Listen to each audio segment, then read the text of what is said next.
All right, ladies and gentlemen, how we are doing tonight. Rusty starting it off pretty dumb here. I am Rusty, going to be your host for the night. Over on my right is Metashift. Down below is Shelly. And we also have Smitty and Hiroshi in the back end with no cameras.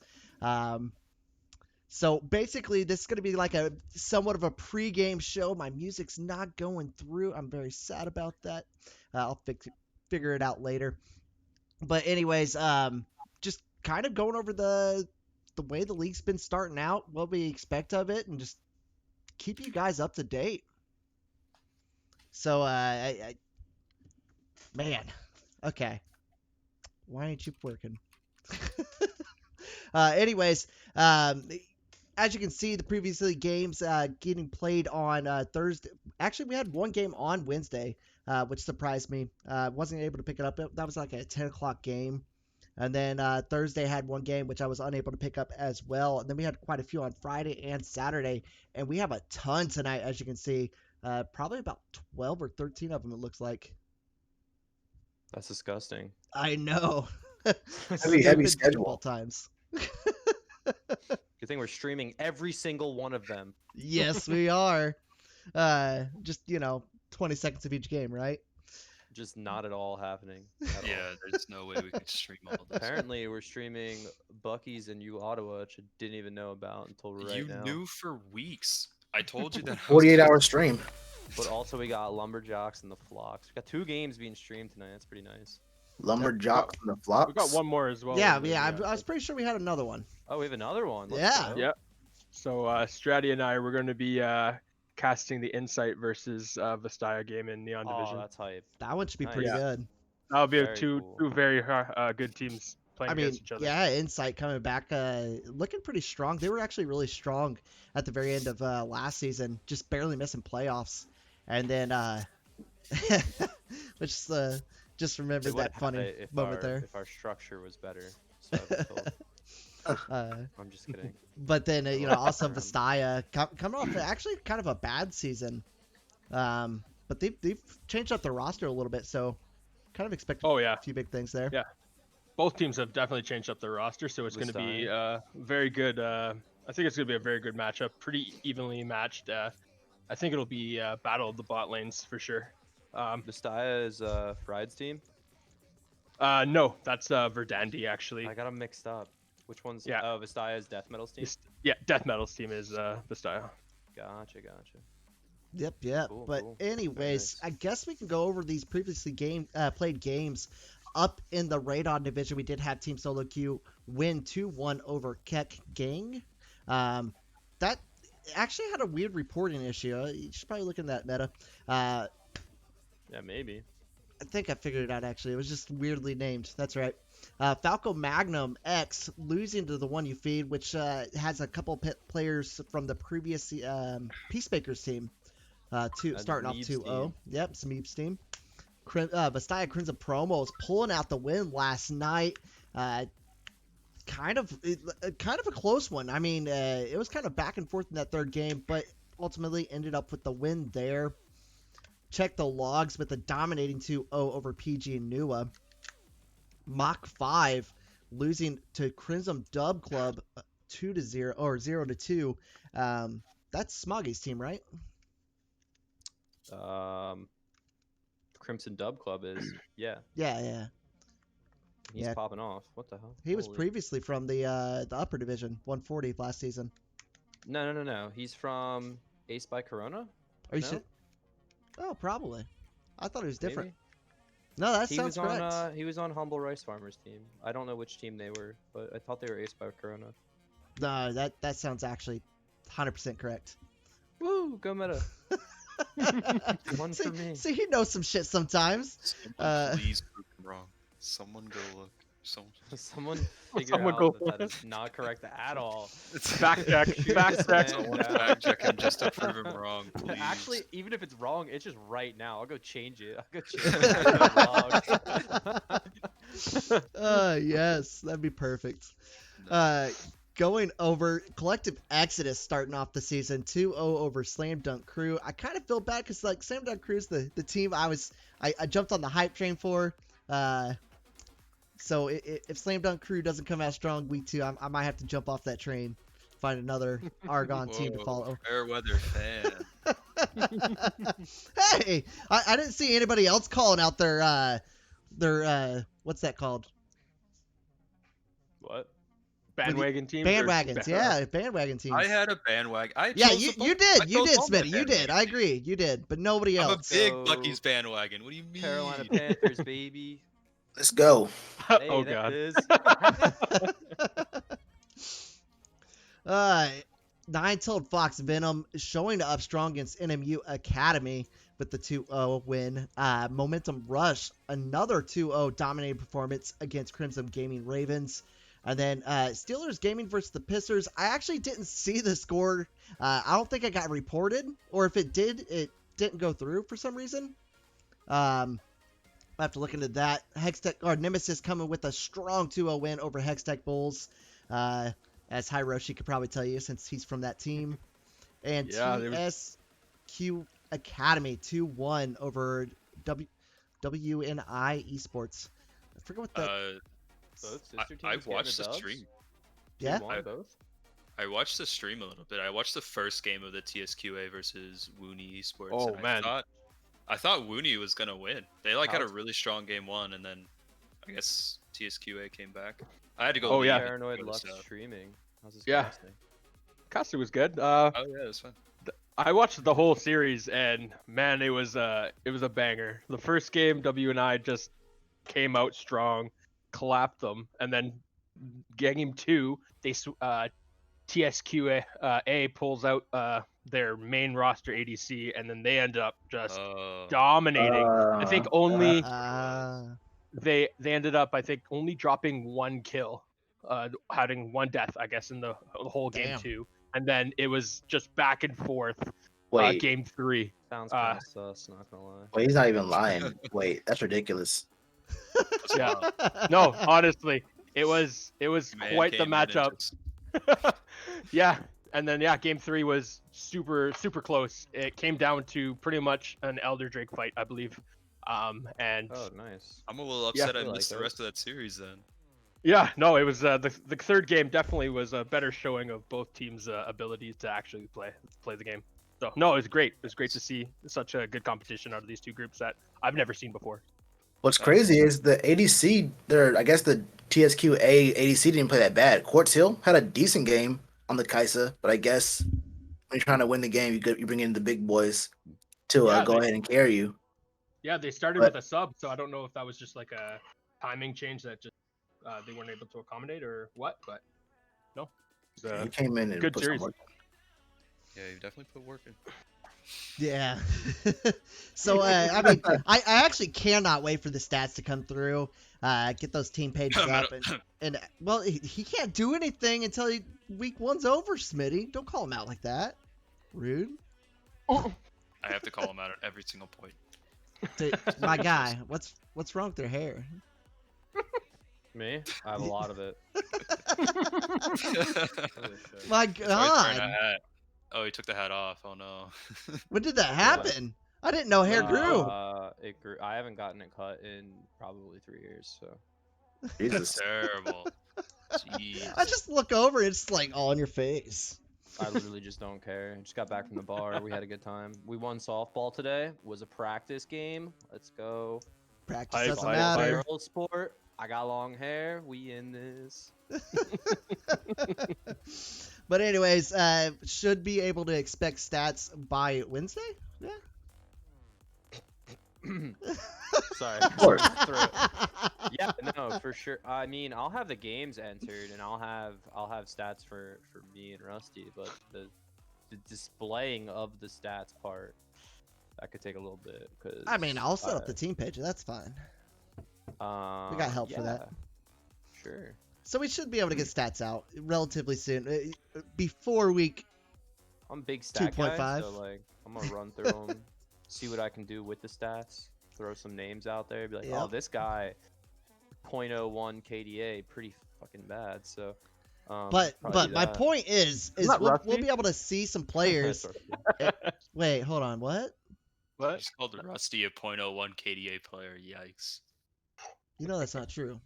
It's Did we not. even The finish dude would going run through all down the bot and games? kill me. There were more games played. Really? Yeah, I think there was 10 games played. No, But- we went through all the previously played games. We haven't gone We through didn't the get the new games. Pissers. We didn't get Crimson. They haven't We did played Pistons. Gaming It was versus Momentum Steelers, right? Rush. Steelers versus Pistons. Yeah, but it didn't. Yeah, hit we him. didn't mention Rush. We didn't talk about it like heavily at all, but he said those two. Oh, I had some notes on that one. Well, tell us. So the Pistons came in. They Yeah, they had did. their support play mid, and their mid play support. Their top played AD carry, and their AD carry played top. So the banter had begun between the teams as Steelers Gaming was unhappy with that. The all chat started not great, but in the end, Steelers got the dub, and the Pistons role swapping did not work, and everyone was upset except for the Steelers Gaming. But regardless, the game wasn't reported, so that's trash. But we now know that the Pistons like to swap roles, so I'm gonna call them out on stream. That's all. I mean, that's Damien's team, right? It is Damien's team. Yeah, so I would say, yeah, we know that they like to roll swap, and we also know that Steelers Gaming likes to banter. They might need to tune it down a little bit, as they will get a warning, I'm sure. And also, we will see them in the. We already see Kai in the banter chat. We'll see more from him. So, Good old Steelers Gaming, Kai. kings of banter right now, need to be shut down if they can. I mean, they 3-0'd preseason. They're now 4-0, so unstoppable force. Yeah, starting off the season 1-0. So with that being said, again, we have a ton of games being played just tonight. A few more on Monday and a few more on Tuesday. If I remember correctly, definitely have a game scheduled for tomorrow to be casted, and we might actually get one for Tuesday. I'm not sure. But we'll I'm get into that available. later on. Anyways, tonight's games, as you can see there in the list, Omega Gaming Insurgents taking on VBU Amumus. Amumus? Fuck off. Lumber- Champ that Rusty plays for respects. Lumberjocks versus the Flock. That is the match that I will be casting tonight. Lumberjocks returning team, the Flock a new team. Sad Boys versus Northern Michigan University. Sad Boys is one of my bandwagon teams that I jumped on at the beginning of this season. I hope they do well. Northern Michigan finally returning back into the higher division as they previously were there before, back in, I think, season 5? Does that sound right? NMU. Yeah. I It think was either season 5 or 4. I'm not quite. I don't remember quite They well. played here and then they like never stopped leaving. They I know, discontinued, but so they're in still the here. highest division is what I'm talking about. The one where they Yeah. beat Team Solo Q in the where they finals. won. They're ex-winners. It's weird because we just like think back. Yeah, TSQ won that season because they were undefeated, but no, NMU won. Zydeco just insane. Who's not here? But Yeah, absolutely yeah, insane. no, they Probably played in the upper. They played upper past too because they played against. no, they Paleo- played in 120 last season. I thought they played against Paleo. No, that was no. Oh well, Yeah. maybe they were just not as good. Oh wait, did they play? But- No, Did they do both? no. Moving on though, Bucky's Atmosphere versus U Ottawa Rookie. I know Smitty wants to cast that Yes. one so bad. Yo. Definitely some hype there. They said in the chat, what's the hypest game today? Definitely Bucky's versus U Ottawa. The Flock. They've been versus bantering for like a Lumberjocks. week. They've been bantering for like a week. U Ottawa rookie Please says they're gonna like Don't watch me undefeated stream. U Ottawa says they're gonna go undefeated. Bucky's just likes to banter and say stupid stuff in the chat. And I just wanna stream Bucky's because Shut up, I think Limits idiot. is a good player. But I think Oh, that's be Limits. I Shut think up, that'll be the best idiot. game tonight. Definitely not the best. So the next one, Lotus White versus Hostile. I actually think that'd be a good one. I kind Oh of want wait, to see. that's a really. I solid know. I want to see where Lotus Is Light will Lotus actually end streaming it? up. I have no Is- idea. I That's hope they gonna do. be fun. GG Easy versus Evo Frost. That one should. Also a really good game. Yep. Yeah. Team Harmony versus Crow Punk. Elventus Crimson Reapers versus Sacramento State Esports Gold. That is actually a rematch from last season in the 70 division. MG Blaze makes versus sense. Catalyst Quake. Again, Insight versus Vistaya, which I know that Hiroshi and Stratty are going to be picking up. and then Verdandi versus Collective Tingle, and Evo Blaze versus Rar Gamble. So going over to, I guess, the hypest matchups, I honestly All think of it is them? that Lotus White versus Hostile one, in my personal opinion. All And of the no one's matches streaming are it. like, we don't even know these teams, and some of them did so well in preseason, and some of them just did well in like past seasons of Metashift. Like, I have no idea what's gonna happen. Oh, really now? Well, I'm going to take you up on that, and I'm going to go into some predictions. No, it's over for me. Yeah. Oh, predictions. Okay. So in the past, we have done the weekly pick'ems. I'm not going to record them other than through the VOD. So if you pay attention, you might call us out later on it. But anybody that wants to participate, Shelly, you're welcome. Smitty's going to. Hiroshi, if you want to join in on this, go ahead. So for Yeah, Omega let's do Gaming it. Insurgents versus VBU Amumu's, who you got, Meta? I think Omega beat them in preseason. All right. So we're just gonna Stick go to it. with my boy Game Call in the mid. I don't even know. Dude's a Memoria. beast. Yeah, he I don't changed even it know if he back to did Game anything Call. in He changed Preseason. back. He played Lissandra. It looked kind of boring. But You know what? I'm gonna lean out there and go with the VBU Amumu's. I believe in Fonzo and Co. I know Smitty, you want to join in? I think I chose Omega Gaming as my bandwagon team this Hell year. yeah! If I'm remembering correctly, I need to go back. they have the org backing them. All I'm gonna right. go with support there. for now. I'm gonna go with Omega Gaming. I need Shelly, the Amumus. I need the Amumus Amumu's. All for the right. maximum. Among Hiroshi, you're Yeah. the tiebreaker here. Who do you want? Who you got? So I think I'm gonna have to go with Amumu's as well. I've played against my boy Fonzo as well, and he's a force to be reckoned with. And if I can attest, preseason games don't always go as you planned. So I think they can pull it out. Fonzo Smurf confirmed. I'm telling Gumby Power right now to get you banned from the league. All right. I'm the Since best we to ever do it. don't have a lot of time, we're going to only pick a few of these on the predictions, and then I actually have something else to go over. So I guess things that we're actually not streaming. So Lotus White versus Hostile. I don't even know. I don't know either, man. I want to go Lotus White. I feel like going Hostile Lotus. has roster issues. Yeah, Every Nuffy's season. went 80 carry. Nuffy's literally told me he has roster issues. Going this Lotus season. on this one. So I'm gonna go Yeah. Lotus with that inside. If Nuffy's wins, then like it's just. Oh, Nuffy's but pick, dude, I guess. Emperor Goat. No, I'm changing. I got to go with Hostile. Emperor Goat in the mid lane. Nuffy's lose for me, please.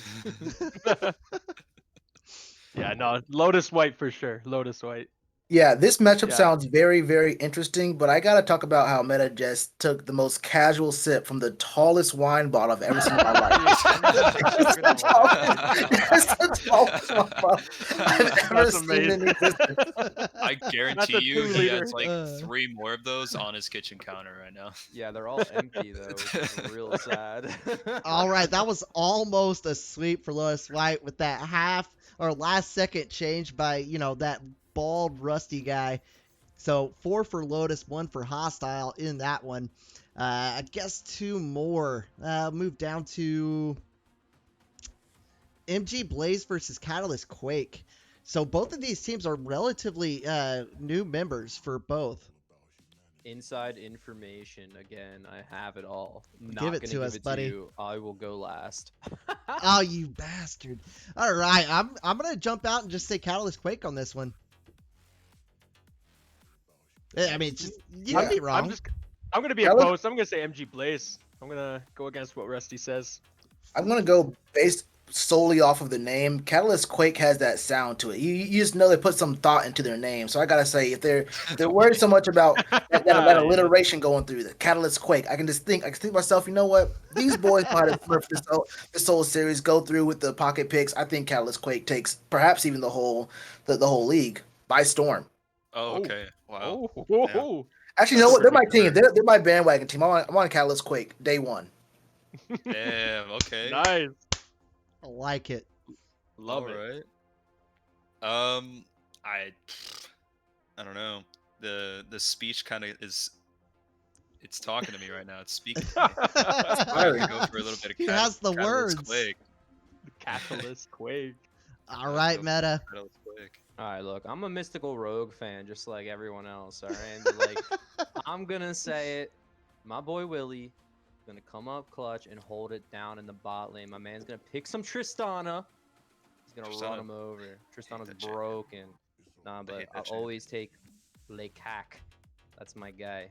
Oh, MG Lecac is on Blaze. MG Blaze. Oh my god, ex unmuted, ex best friend, ex my favorite, ex. Honestly, I let him borrow Meat Shaft. We don't tell people that, but I let him use my accounts. He's my best friend. Love this guy. You're not supposed to say that, man.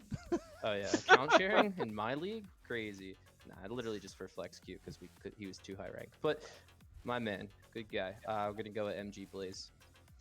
All right, so we have about 5 more minutes till 8 o'clock, which is when we do plan to go live for the Lumberjocks versus.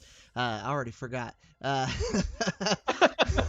Dude, Flock. I'm so excited. I love that logo. I love the Flock's logo. Absolutely love it. I'm gonna have to.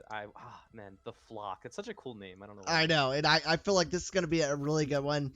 Lumberjocks have been climbing up steadily, from I think it was like 100 div at one point, and then they climbed up to the 120, and now then the 140. Is this the silver mid laner with all the diamond players? The Flock? Yes. Oh yeah, that's gonna slap. That's gonna slap.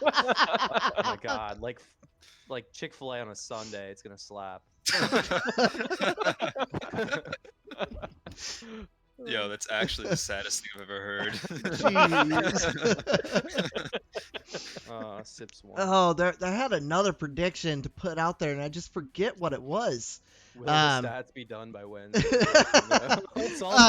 I have inside information. The answer is no, it will not be. I commit suicide. But we should be getting those. We should be getting those stats out. Definitely send me your clips. I've only had one send so far, but I do plan to go back to the Metashift League streams to get some of those clips, at least for the first time around. But I will be using them on a week-to-week basis, mainly for the top 10 clips of the week, but possibly doing something more for specific teams, maybe hype up matchups or promotional videos for playoffs when we get there. So definitely send me those clips if you think you're going to be making it pretty far.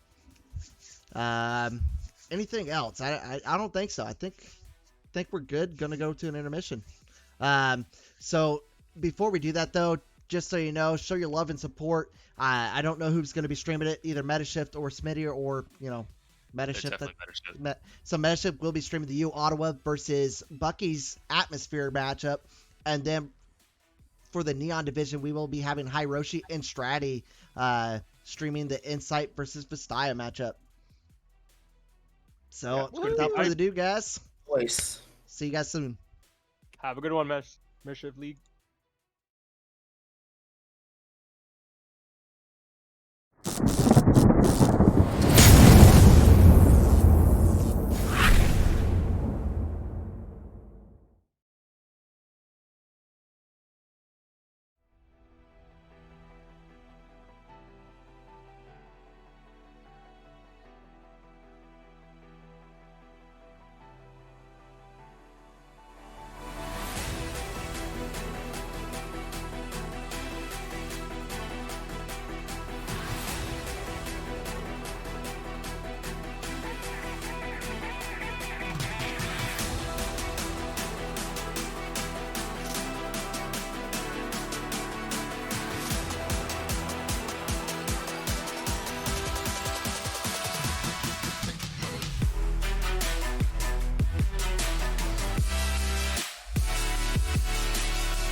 All right, ladies and gentlemen, welcome back and thank you for waiting. I am Rusty, your host and play-by-play caster for tonight, and here with me is Shelly.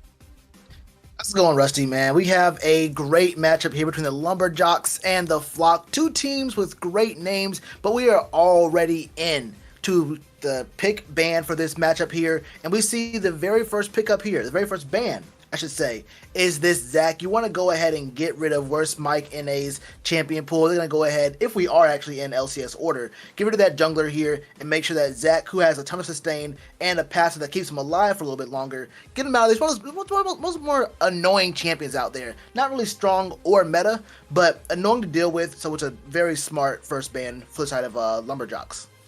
Yeah, and the second would be Rel, who has been a contested pick so far in this first week.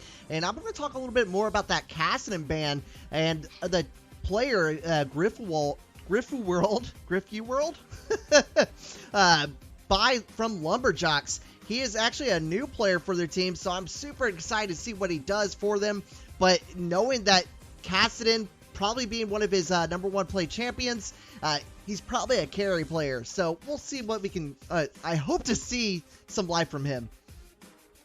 Yeah, seeing that casting come out like the Zach, it's not very meta, so it has to be a respect ban. So you know that one, the Flock does not want to be on that champion, but number two, they don't trust their team to be able to close this game out pre, 25, like 30-ish before casting hits 16. So you want to go ahead and get that out of the way. Don't allow them to funnel into him and get him accelerated early. So that's a very smart ban. Hecarim, another strong, fast jungler. He's going to be getting nerfed in 11.6. So while he is still strong, make sure you get him out of there. He is one of those very, very very oppressive junglers who can clear fast and be in your lane very quickly. Vladimir and Seraphine are going to be rounding out the bans for us. Seraphine is a blue side ban here for Lumberjocks, which to me tells me that the Flock has someone, either Shinopi or a Fat Cat, maybe even Twitch the Rat, who plays this Seraphine in the bot lane, because Seraphine is first pickable by all accounts. Very strong champ, even from behind. But we do see the very first pick here from Lumberjocks being the Sejuani, a tank jungler right here. Yeah, and followed up with an Lilia Orianna. So we're going to have to see a little bit of aggressiveness coming out of this Lilia to be able to transport that ball for Orianna. Fully expect a good combination coming from Worst Mike and Chinopi, but you just never know what to expect. And with Sejuani being the pick for Biggs, I can honestly say I think Sejuani is a little bit stronger in this jungle than Lilia. You go on. Oh no, I was just gonna say I kind of liking that Syndra pick into Orianna there. Yeah, Syndra into Orianna, a tried and true control mage mid lane there. You're gonna see that a lot. I definitely do believe. But the big thing for me with Lilia isn't about the matchup between her and Sejuani. I want to see what the keystone is. Do we get phase rush Lilia that forces Worst Mike NA to be very practical on the map early on, or will we see that Dark Harvest that allows Lilia to, maybe if you have a weaker early game, you'll be able to scale up into the later parts of the game as you get more stacks on your Dark Harvest. So that's what I look for when I see Lilia's. What do you choose to go for? And it tells me how the team plans to use Lilia and how strong they want to be and how practical they want to be earlier on. But we do get to see both teams' bot lanes. We see jungle, mid, and then AD carries come out. Caitlyn, which is becoming a fringe, I wouldn't call it meta, but a fringe more, seeing it a little bit more come out in some picks. Very strong lane bully there. Trap placement and getting plates is the name of the game for the early parts of the game. A Caitlyn that can't get plates is not a very good Caitlyn at all. And Sivir, this lethality Sivir, which I believe is going to be happening here, is a strong, destructive force in the bot lane. It can become really, really strong in the mid to late game as well. Yeah, Thresh and Blitzcrank, very too safe and very too aggressive support players, support champions, already being banned away by both teams. So both teams not wanting to have the picks allowed on the map. That tells me a very controlled setting for both teams. And if I'm picking up for the top end support, I'm picking champions that are going to be able to get into the back line to cause disruptions. Champions like Set or something like Mordekaiser is able to take people out. Those are the champions I'm actually looking to be picking up for either team, because both teams comps are actually pretty similar. With Sivir with her engage and disengage tool, Sejuani also with her engage and disengage tool, extremely similar. Yeah, and the thing for the Flock is this top laner has to be AD. We're gonna wait and see what Kribo goes with, because we're gonna see the Alistar get picked up for Fat Cat. So it's gonna be, that's actually a really good engaged champ right there that can get into the meat of Lumberjocks the composition. But with the Orianna and Lilia being the mid jungle duo, that's already a lot of magic damage. You want to probably round out the top laner with some physical damage. I thought that maybe Malphite could have been the pick there. Someone who can go in there, carry the ball for Orianna, get a good knock up into a shockwave. We'll see how that goes there. Galio is a great, you called for. You said someone can get to the inside of the composition. Galio can just jump in there with a moment's notice. The Justice Punch can get you in there as well, and you get that hero's entrance as well as that taunt. You can cause a lot of trouble for this team right here for the Flock. But I really want to see what the top lane is going to be. Caitlyn Galio is an interesting, a strong enough lane, but I see Galio roaming a little bit more. I think it's going to be a Galio that we see roam a little bit, and Sion gets picked up for Lumberjocks. Ooh, and responded by with the Gnar. So we have our team comps already. Again, I feel like both these comps are relatively similar. You play front to back, you have plenty of peel and disengage, and you want to kind of just all in together, not really going for picks. I fully expect Sion to be split pushing, as well as Gnar, and the rest of these members are going to be 4v4 in the mid lane or around objectives. Honestly, my first impression is I kind of like that Sion Galio front line. paired up with the Sejuani there for Lumberjocks. I mean, that is something that you're not going to be able to break through quite easily until Sivir gets some sort of armor penetration going on there. Gnar should be able to help round that up, though. Obviously going to be able to chip there, and Lilia is going to be detrimental to slowing down the front line of Lumberjocks so her carries can do stuff.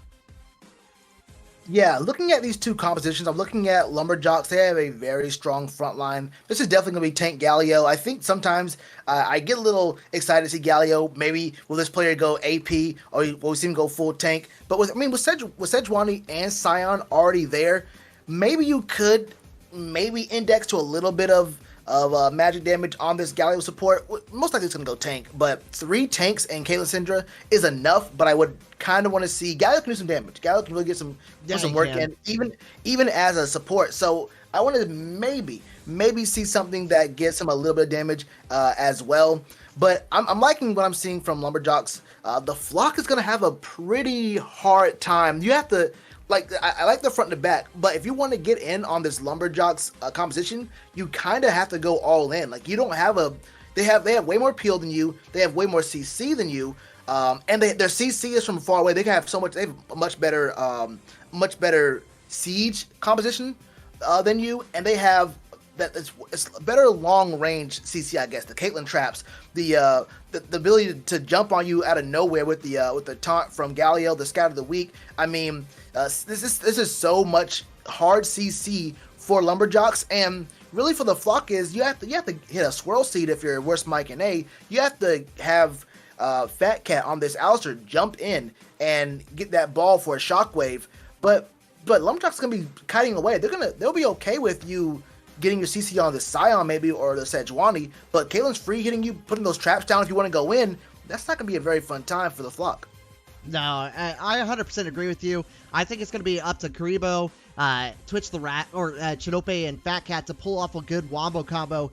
You have to get to Caitlyn Syndra. You're going to have to push them into the wall. You're going to have to blow them up with Shockwave. And you're going to have Lilia kind of running disruption for Sivir there to be able to do anything in this comp. But unless you have anything else, I feel like I'm going to be taking it over to an intermission so that we can get a little bit of a break before Game 1 happens. I'm all out of Falcon now. I just want to see what Lily goes with either Phase Rush or Dark Harvest. All right, guys. We'll see here soon. Again, this is going to be Lumberjocks versus the Flock. Again, my name is Rusty. I will be your play-by-play and host for the night, and Shellytron, your caller caster. Be right back, guys. Do not go away.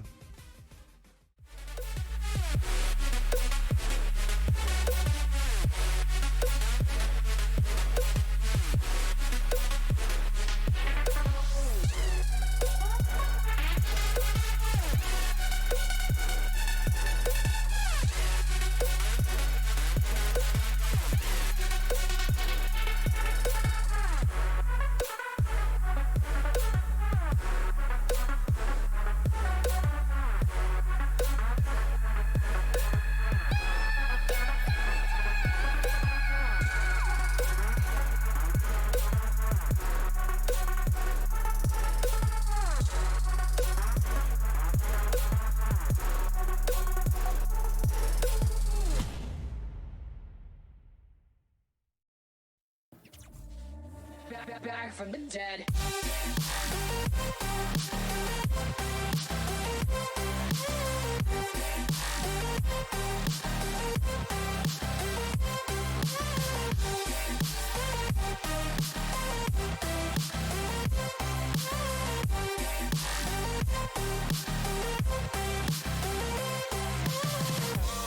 Ladies and gentlemen, you're all invited to go fucking mental on this motherfucking drop. The countdown has just begun. Are you ready?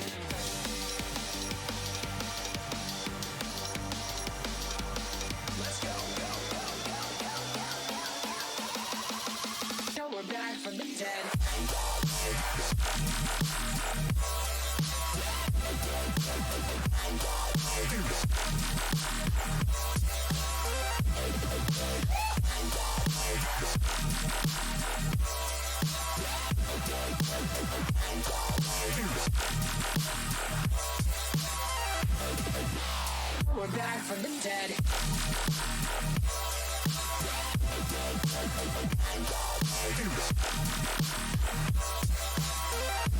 Hell yeah.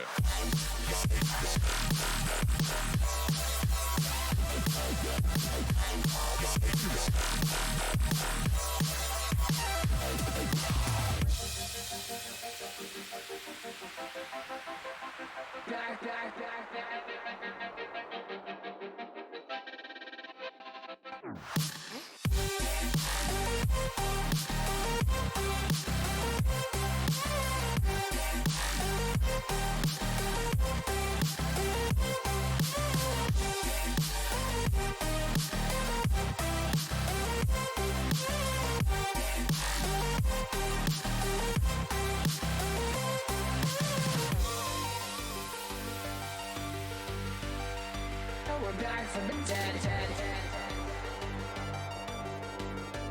Are you ready?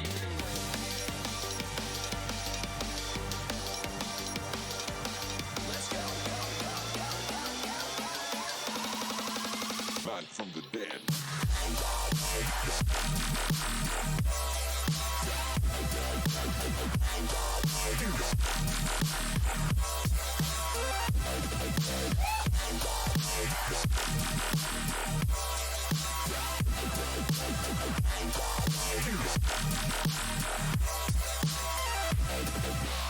We're back from the dead.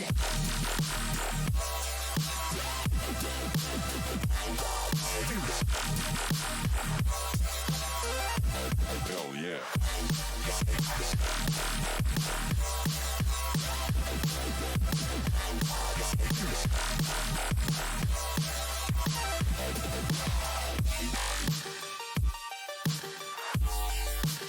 We're back from the dead.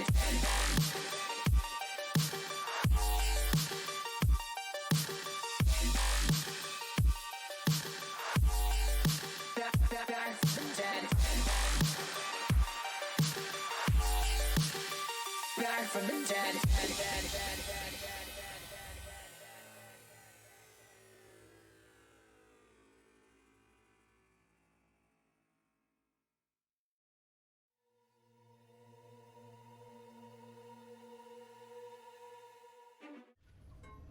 All right, ladies and gentlemen, welcome back for the Lumberjocks versus the Flock matchup. Should be a good one. Again, this is the Radon Division, the 145-point division. And these two teams, I know Lumberjocks has previously played in previous divisions lower down. The Flock, a new team coming into the Metashift League. So I expect this to be a pretty evenly matched matchup here. Yeah, this is probably going to be a very even matchup as we do see a 5-point line of scrimmage set up from both teams here. Just taking a really quick look at the Keystones, taking a real quick look at Fat Cat there, hitting that cowbell. Karibo just tempting a little Goomba on the Scion, just saying, do you really want this? Oh, they're dance handshaking. party? Wow. Okay, little dance party. Now me, I bring the BM in. I gotta auto attack you one time just to make sure you know what I'm doing over here. But I gotta respect the quick little dance party and try brush and river brush. Gotta respect it. All right, we gotta. But yeah, we're gonna see both junglers start in their bot side. It's the blue for.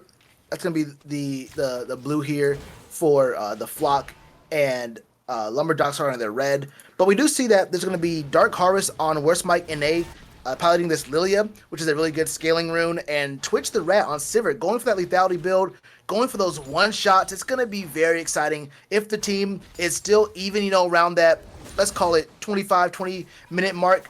You're going to be very, very strong with both these champions. Yeah, and Lilia, she was known as like a farming beast for a while there, just clearing camps after camp after camp, and I kind of expect Worst Mike to kind of follow that, just doing a full clear, maybe pop up in the top lane, just give a little bit of love for Karibo. But you really need that presence from that jungler with this team, because I feel like the Flock needs to get ahead in this one. Oh yeah, this is a meta, not just for the teams, but this is a meta where the more proactive jungler usually wins. As we see a quick taunt. Oh yeah, taunt coming out, trades coming in, but Fat Cat turning around, flashing or dashing and popping up Wrath. Wrath is on the run. Twitch the Rat is poking down Dr. Jekyll. The Ignite is not going to get anything going for him though. Yeah, that was a very ambitious engage from Dr. Jekyll there that gets turned around on him.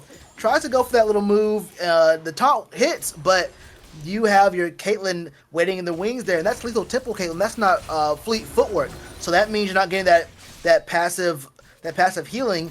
Where's Mike and A? Where's Mike showing the love up on the top side? Like I said, the damage coming down.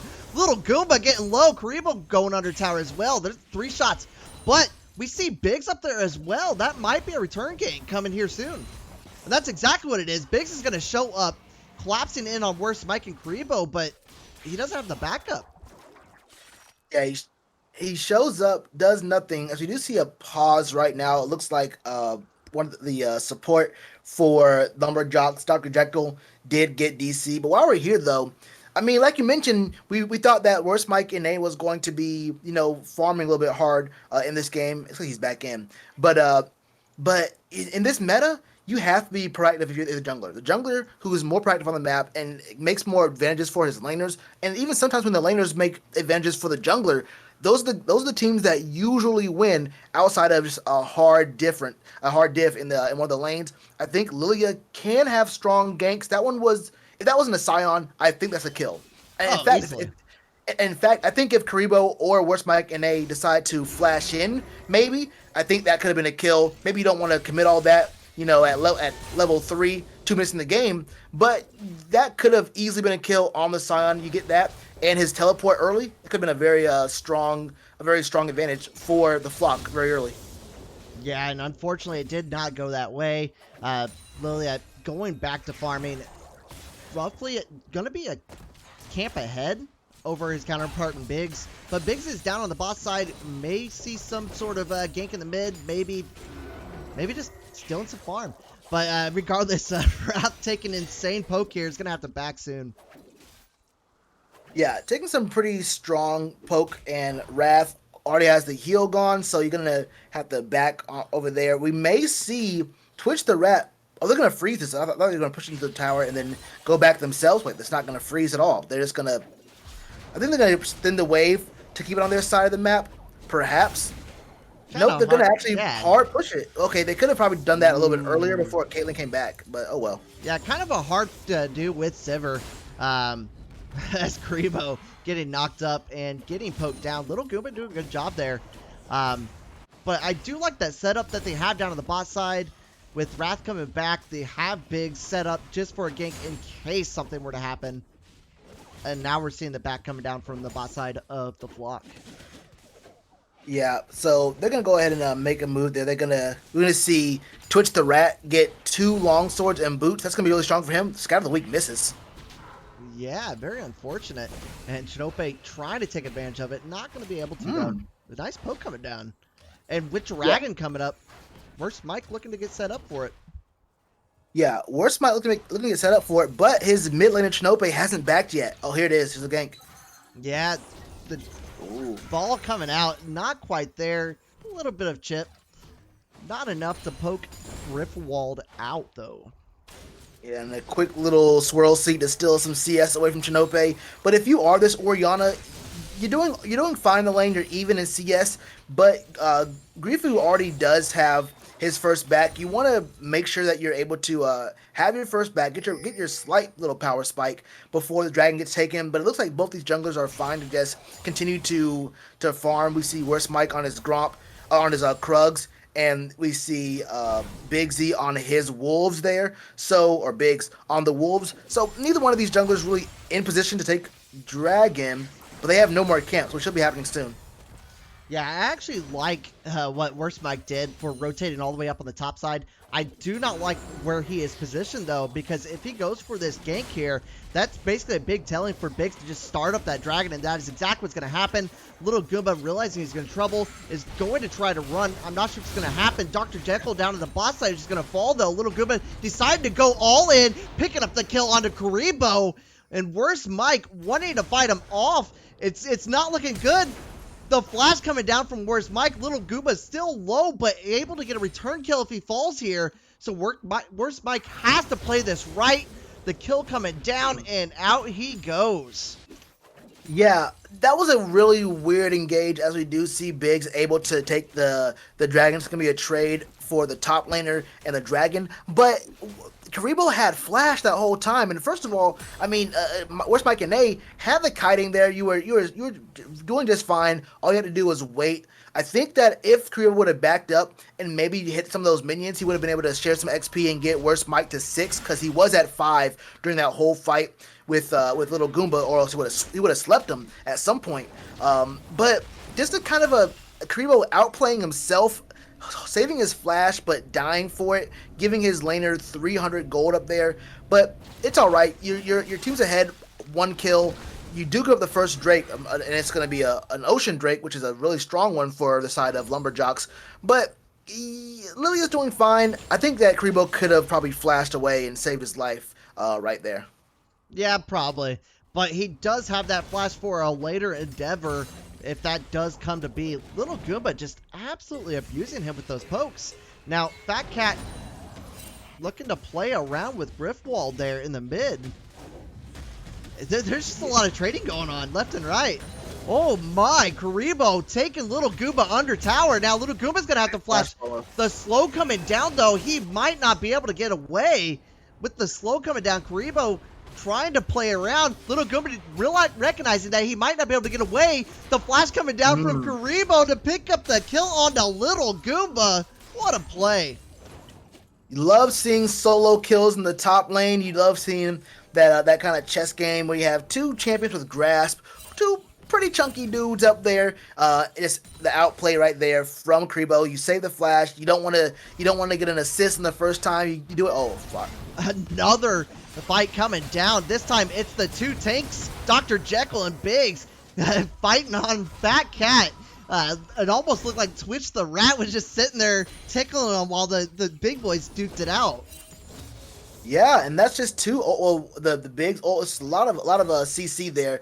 Biggs used the ultimate, and there was a taunt from Dr. Jekyll. That was just a bad place for you to face check if you're a Fat Cat. You did roam up to the mid, and you almost got Grifu in a little bit of trouble there. But right there, you face check the tri-brush, and you pay for it. So the kills still 1 ahead for the flop, but the gold only about a 400 gold difference. We're in a pretty stable lane state as Rift Herald is on the map right now. Yeah, and again, it is pretty early on in the game. Only 9 minutes and 30 seconds in.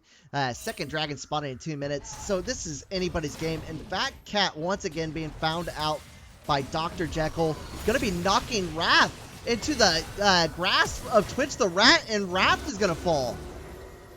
That is an ambitious flash. Think you're going to get away from a Sivir and an Alistair, but you went for the flash. That tells me, if I'm Worst Mike and A, that once I go ahead and take this Herald, which this should be the play very soon, bot lane's where I want to be. Oh, what is this? The gank coming in from Worst Mike, but Biggs is here to help out. Not having that ultimate, though, is going to allow Worst Mike to be able to just play it out. Yeah, Worst Mike able to kite a little bit, get this wave pushed in for his mid laner, as Karibo and Little Goomba continue to fight. Again. They like going at it. I do like what Little Goomba does, though. Karibo very smart to back off every time. Yeah, and a very... Hold up. Yeah, another fight coming down. Worst Mike's going to go over the wall, gets the sleep onto Wrath, and Wrath, the hero's leap coming in, trying to save Wrath. Wrath is kind of stuck on a tower. The teleport coming in. Twitch the Rat trying to go for it. Griffinwald is here now. So is Shinobi. The shockwave coming down. Dr. Jekyll getting deleted.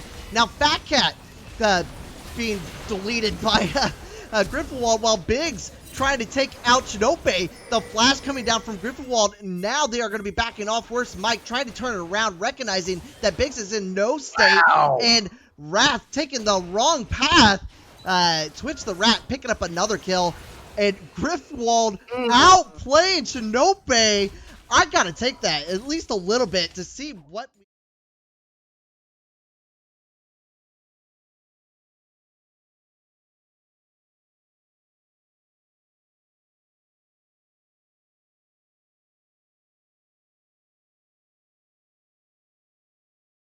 the red side tier 1 turret bot, like he wanted to go for the 1v1, or maybe he thought that perhaps Dr. Jekyll or Grifu would come through and help him out. If you're Caitlyn and you're one shot, you are not going to kill a Sivir with Dark Harvest, especially if Dark Harvest is up. You just get one shot with the Q. That is not where you wanted to be. But once again, Lumberjocks was able to come out even in that engage. Still one kill behind, but I think they come out a little bit stronger. That the Syndra is 3-0-0 and already has that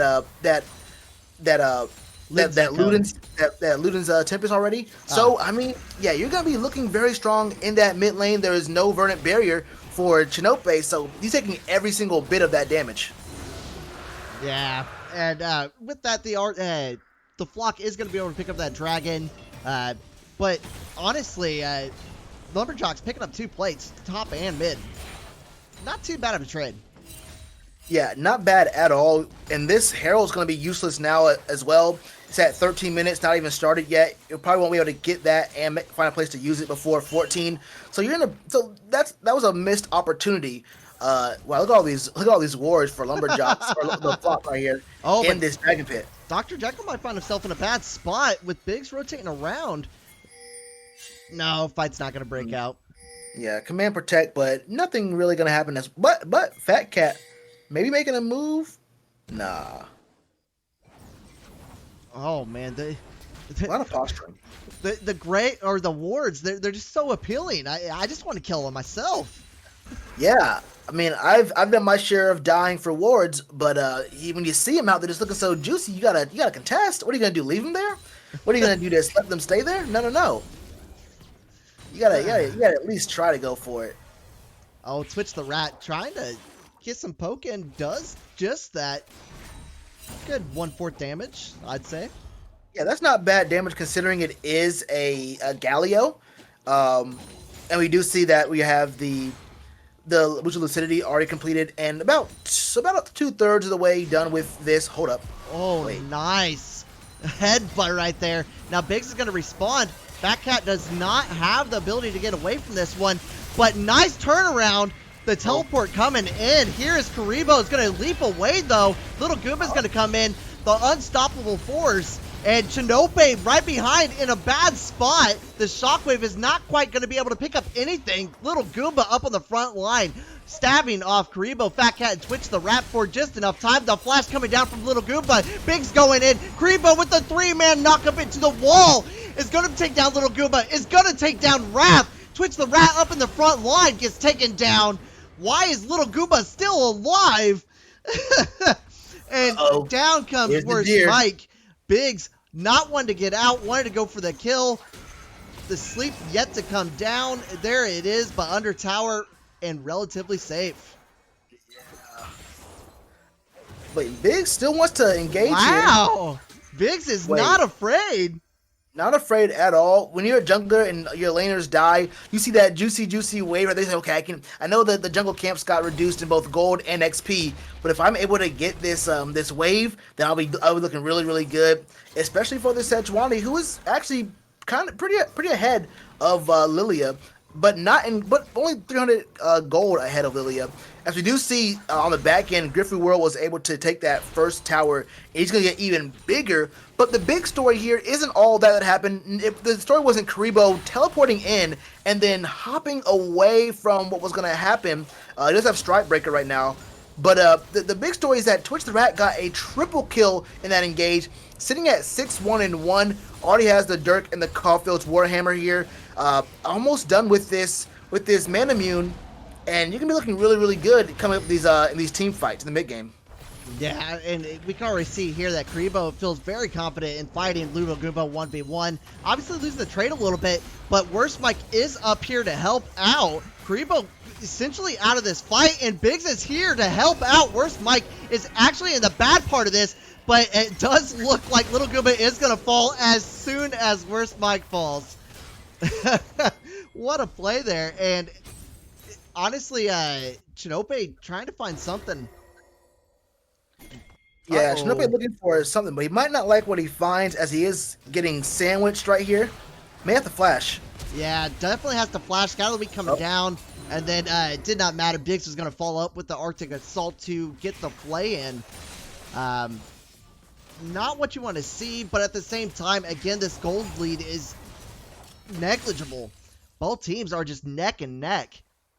Yeah, a lot of fights. We have 20 kills in 17 minutes. Like you mentioned, there's really no goal difference at all. As we do see, Mountain Drake is going to be on the cards for us in the next 30 seconds, about 20 right now. As we're fighting for vision and trying to contest for this, Dr. Jekyll making a move. Justice Punch into a... Oh, no. Oh, nice. Stun up by Griffywald. Gonna pick up the kill onto Twitch the Rat, and that almost all but seals the deal for this Dragon for them, as we see Little Goomba and Biggs on the rotation to get there. And they are just getting chipped away. I don't see how they fight for this Dragon. Yeah, they really can't. The ultimate on Lily is coming up very, very soon to sleep right now, but they really can't come in here. There's no position here for that at all. That was mainly because Twitch the Rat just got caught out trying to face, not really face check, but not respecting the Justice Punch into the taunt of Dr. Jekyll on this Galio and paying the price. I mean, we did see Fat Cat knock him up really quickly, and it was a really good engage, but when you have Griffey World on the back end, who is now 5-0, you really can't, withstand all of that damage coming in as a Sivir. That just wasn't the smartest thing to do right there. Don't want to chase this Sejuani, I don't think. No, definitely not. I mean, that is the fattest member, and with Griffey World right there to help out. Obviously, showing up in this game, 5-0, you got to play smart. That's one of your targets. But up on the top side, Little Goomba find himself in a 1-3 situation. Biggs is coming to help. Might be able to make it back to tower. The Ignite coming down. Little Goomba is going to fall. Dr. Jekyll's here, picks up the taunt onto Fat Cat, and down he goes. Now it is a 3v3 situation with Little Goomba finally falling there. Chinope getting deleted by Scatter to the Weak, and worse, Mike getting chunked. Biggs wants to go for it, gets the stun up, and Griffwald sniping him with the ball, and Karibo ultimately gonna fall. No! Turning it around under tower. Karibo? Could have probably lived, but picked up the kill onto Biggs. These fights are nutty. Yeah, so Karibo with this amazing outplayer there, able to get the kill onto Sejuani. I think that was a shutdown. Yeah, for about 300 gold there. So that's a really good gold infusion for your top laner. But then steps forward at literally like half of an HP point. I don't know what was going on there with that decision. Maybe he misclicked. But I mean, I think it was Little Goomba who was just one shot there. I think it was one of the members over there, maybe Griffu, who was also 1 HP, but I think you use all your cooldowns on the Gnar, and that just wasn't the best decision there. You could have lived, but on the back end of that fight, we did see Twitch the Rat on this Sivir able to get more gold by taking that tier 1 turret bot side. So we are seeing advantages being built on both sides of the map, but this Sejuani and this Syndra are just huge. You have a great front line, and you have amazing magic damage coming out. Wait, what's going on here? A little bit of a standoff in the river, I guess. Who's gonna hit this thing first? We don't have 250 damage out right here, but whoever hits it first does not get this scuttle crab. Oh, I love it so much. So yeah, I mean, we are at the 20-minute mark. This is going into the mid game. If you had to bank it on a Fed Sivir or a Fed Sejuani and Syndra, who do you take for the late game? I can't lie. If this game keeps going the way it is, I mean, no one has an answer for Griffu. Griffu's just way too strong now. No stacks on the Magi, so that's a little bit of something, but it still is giving +5 magic pin because it is a legendary item. I have to say that Biggs and Griffu just look a little bit just way too oppressive here. I like what I'm seeing from Twitch the Rat, but I'm not liking how I'm seeing the Flock play these fights out. I think if I saw them play these fights out a little bit better, the comp I would choose their comp, but I'm just not really convinced of what I'm seeing from Karibo, especially. I think that Lumberjocks, when it gets to like that 4-1 situation in the later parts of the game, we're probably going to see Lumberjocks play a lot better. This Syndra just looks untouchable, and Biggs just looks really great as well. Yeah, I have to agree. They are looking fantastic, and we definitely are going to need to see Fat Cat and Karibo be more of the front line that the flock needs for some of these team fights. Because every time Twitch and the Rat just seems to go down super early. Of course, we didn't see him in that last fight, and they have to have an answer for Griffin World. That's probably going to end up on Karibo, 100%. Yeah, you gotta have Karibo do a little something. He does have 2 items. He has the Stride Breaker and the Sterix Gauge. So you're in a pretty good position there. And he's the one who has the Merc Treads as well. So the CC will last a little bit shorter, and you have some sort of damage reduction against Griffu. But this unleashed power is just going to be way too strong for anyone really to handle once these stacks on Metas come back up. And with the Banshee's Veil as well, Griffu was going to be ignoring the very first attack you give her. So like it's going to be a really hard situation to get on top and then bring out more sustained damage. But we're seeing a fight here for Dragon. Yeah, so I do like when Little Goomba up on the top side is going to try to take advantage of that. They do start up the Dragon and the instant teleport coming down, so they're going to be stuck in River. Unstoppable Force coming in. The dash going in. Karibo trying to get back to the back line, not quite able to do it.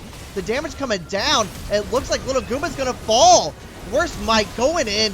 They're doing it. Lumberjocks are falling left and right, just a little bit too clumped up. Gryffindor and Biggs on the run, but there's a tower in their way. Little Goomba trying to pick up something. Now his return from death is going to be able to fall around, try to pick up a kill, while Gryffindor gets out of there with the teleport. You know what I found to be the best thing about that fight, as I did see Worst Mike in actually smite the Scuttle Crab in the middle of that fight. He used one of his smites on the Scuttle Crab and not on one of the members of Lumberjocks. But what I saw there was Twitch the Rat with much better positioning there, not moving forward, and he was free hitting the front line very, very heavily and very, very consistently. He does flash over the wall to get that kill onto, I believe it was trying to hit Griffu, but that didn't happen. It's got away there. But yeah, that was a great engage from the flock. They got there first, and there was actually a good turn on the Lumberjocks. Their team comp, like I said, their team comp is better to me. I like the team comp a little bit better, but I was just worried about how their team fight would be based off what I saw from Karibo. And Twitch the Rat, not really, like you said, Twitch the Rat was like dying very quickly in those fights. But that one right there, Karibo looked really good, getting a really good stun off there with his ultimate. And then Twitch the Rat just being able to kite and stay in the back line, free hitting. Those Qs are going to be chunking even heavier very soon with this Last Whisper coming into the inventory. And you see all this armor on the side of Lumberjocks. They're not going to like this Sivir very much moving forward. This is a quick little check right now to see what the stacks are looking like. 13 stacks in 24 minutes on this Sivir is actually very, very good. You're actually moving very, very well compared to the 10 on the Lilia. Yeah, Lumberjocks, their bigs are going to have to do a little bit better of a job to get to that back line and cause a little bit more disruption, because Twitch the Rat looked a little too safe in that fight, and that's exactly what the flock wants. So hopefully the Flocks can keep that kind of fighting style going for the next round, which I do believe the next objective will be either one of these towers or possibly the next dragon, because I don't think either team really wants to go for that Baron anytime soon. Not with the way these games or these fights have been playing out. Yeah, although that was a really good fight for the side of the flock, I won't lie to you, it felt like any one of these fights could be a little bit coin flippy, depending on positioning and how these guys play it out. These are two very even team comps, even though I said I do like the one from the flock better. Hold up. Yeah, Ooh. Biggs coming in. The nice shockwave, but did not stop the disruption there. The prison coming down. They are going to be able to pick up the tower and the kill. Just shy of canceling that, or just early enough to cancel that teleport. And I don't think Fat Cat, yeah, you don't want to fight that. I don't think he wants to. No, Fat Cat just sitting there in the tribe rush to get a quick headbutt in if they want to come in and disrupt Worst Mike NA from farming that Gromp. And Worst Mike NA is going to look all right, taking away this next wave. Gets the cannon there as well. Is sitting on on Leandries and Zonia's. This next Mountain Drake going to be on the board in the next 2 minutes. There's a lot of vision in this top side river for the side of Lumberjocks, but even with their mid laner down for the Flock, I highly doubt they're going to make a move for this right now. Not unless the entire team plays into it. Fat Cat's going to walk up, and Dr. Jekyll's going to pull the trigger on that, which, it's kind of a stalemate, but I don't think you pull the trigger on that. I think you just, drop a taunt and walk away. Yeah, that's all you want to do there. Dr. Jekyll, he's pretty strong. He does have the Iron Solari there, and he has the Kindle Gem sitting in the back of his inventory. But he knows that if he does have Griffu behind him, there's a lot of follow up there. I haven't really been impressed with Wrath on this Caitlyn. I haven't seen very much. In fact, what I have seen is a lot of ace in the holes on full HP members of the teams, which isn't a bad strat in lane. If you can chuck them out and get them to have to back at 25% health, you don't want to take too many hits from your Q or get caught by one of your traps. But in these team fights, using your ace in the hole that early is never going to be the answer. It's just not a really good strategy to use on Caitlyn. And like I mentioned earlier, Caitlyn is defined by two things: trap placement and whether or not you're able to get these plates during laning phase. And I didn't think I saw very much of either one of those things from Caitlyn. You can see for both these teams, there's a very big diff in the mid lane with Griffu World coming out on top of that, and a very big diff in the bot lane with Twitch the Rat coming out on top of that one. Yeah, I was a little bit concerned for Chinope there for a little bit, but as we see the Flock rotating over with this fifth dragon spawning in 20 seconds, the Flock is rotating over. Little Goomba, the Flock are split up. This is not good for them, but they could essentially collapse. And Biggs is going to pull the trigger. Little Goomba's going to go for it. Karibo dashing over the wall, and now Lumberjocks are able to rotate over onto the backside. Twitch the Rat is getting engaged on, but is able to free farm on top of Dr. Jekyll. Dr. Jekyll is going to fall. Biggs too low. Little Goomba not able to do much. Griffu getting absolutely deleted by Karibo. Karibo doing work, picking up the kill, while Little Goomba picks up the kill onto Chinope. And now Biggs and Little Goomba, the remaining survivors for this fight here. Not going to last very long, but Biggs is going to get the shutdown onto Karibo. Little Goomba flashing over the wall to get away from Fat Cat and Worst Mike. Biggs on the run, gets the smite for the heal, but Worst Mike should be able to follow up with him. Yep, knock up. Sivert? Ooh.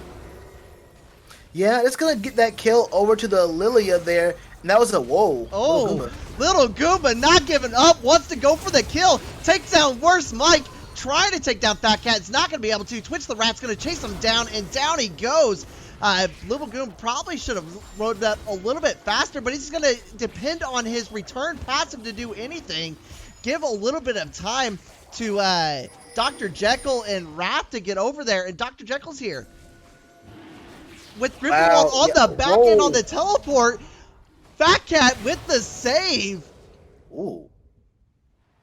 Fat Cat with the save, but pays with his life. And that was Little Goomba who saved that whole engage. That was a good fight from both sides, I think.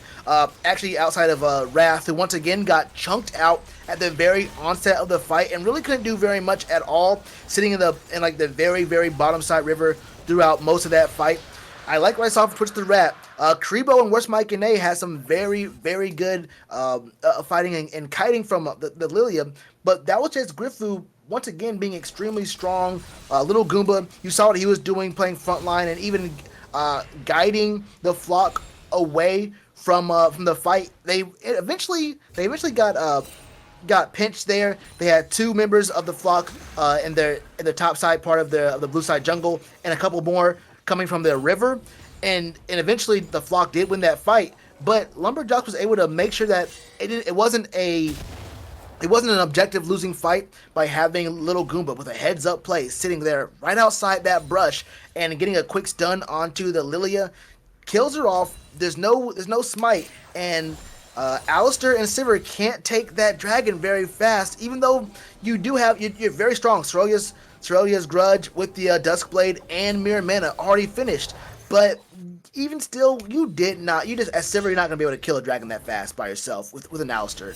And so, No. dragon stacking on the side of Lumberjocks, they're on soul point. Yeah, not only just soul point, but 2 mountain drakes in the pocket, making those tanks even tankier. And I feel really bad because Little Goomba has just been a menace for this the Flock team, and he is 5-7-5, but he doesn't care. He'll die again and again. He's been making very good use of that passive. He's been very aggressive from the jump. We saw him. The only time Little Goomba was not hitting someone, was not attacking someone, was in the very first 15 seconds when we saw that little dance party with Karibo before minions had even spawned. Outside of that, we've seen him moving forward, always willing to take a fight, always trying to go ahead and getting the engage. Started off with just really great team fighting and appealing for his carries. Outside of Wrath, who I will keep mentioning, has not had the best game so far, but the Caitlyn that is able to scale up is going to be strong. Yeah, Sivir popping the ult. They do want to go all in, but they're not going to. And I agree. I mean, Wrath has only 3 kills that he's participated in this entire game. And yeah, a lot of that has to do with being pilled out. A lot of it has to do with being blown up, and then just not having a strong early game. So Wrath honestly just needs to keep farming and just become that late game Caitlyn that most people are used to, that just can just do some damage, because that's the best that you can hope for. Now the fight is going to start up. Jekyll and Biggs are going to be able to catch out Worst Mike NA. Down he goes with Little Goomba on the chase, and Fat Cat and Co are going to be walking away there. Possibly still coming up, but I doubt it. Yeah. We're gonna see this Baron taking this. This isn't the fastest Baron in the world, but it's getting melted right now. Yeah, it's not gonna happen. I don't see a steal coming up. And if you're Sivir, you don't want to step up like all of that. But yeah, you find your jungler and Worst Mike NA getting caught out. That's just a quick little Baron take at the 33-minute mark. And that's going to persist through this potential Dragon Soul Mountain Drake. So, going to be a lot of really good push coming out from Lumberjocks, getting these waves pushed out. And then they're going to use that advantage to make sure they have a vision established in this bottom side river and take this dragon. And like you mentioned, triple Mountain Dragon, Mountain Soul for Sejuani, for this Scion, and even for this Galio is not going to be fun. Yeah, and I honestly think the Flock need to pull the trigger here. This would be the best time to do it, to kind of get themselves set up for this dragon, because Little Goomba does not have that teleport. He's not going to have it for this dragon, so he's going to have to walk down there. So the time to act is now. Get something going, get a pick or anything. Otherwise, you're risking 5v5 at the dragon pit, or potential, losing some inhibitors while getting the dragon. Yeah, so you're exactly right. That's a good trap right there from Wrath in that pixel brush, but there's already vision there, so you don't really need to. Whoa. Ooh, the sleep coming down. They're going to pull the trigger. Biggs is up on the front. Dr. Jekyll and Wrath are out. Little Goomba's just going to be content with just pushing up on the top side. Teleport coming in from Karibo, and all of a sudden, Little Goomba's by himself up on the top side. He can push if he wanted to, but he's coming down. Karibo goes in. Wrath getting really low. Biggs going to have to play counter, and here comes Little Goomba. He wants to go in the backside by himself, but I think he hit a wall. Unfortunate. Yeah, but Dr. Jekyll and Wrath are both really low. They have to reset. They really can't be in this fight. That was really ambitious, I would call it. Lilting Lullaby from Worst Mike NA. You probably had a better shot if people were actually ready to follow up immediately. But this dragon is spawned, and it's getting hit right now. Yeah, Biggs decided, hey, they can't do this. We're going to start Little Goomba running interference. They want to go for Worst Mike NA.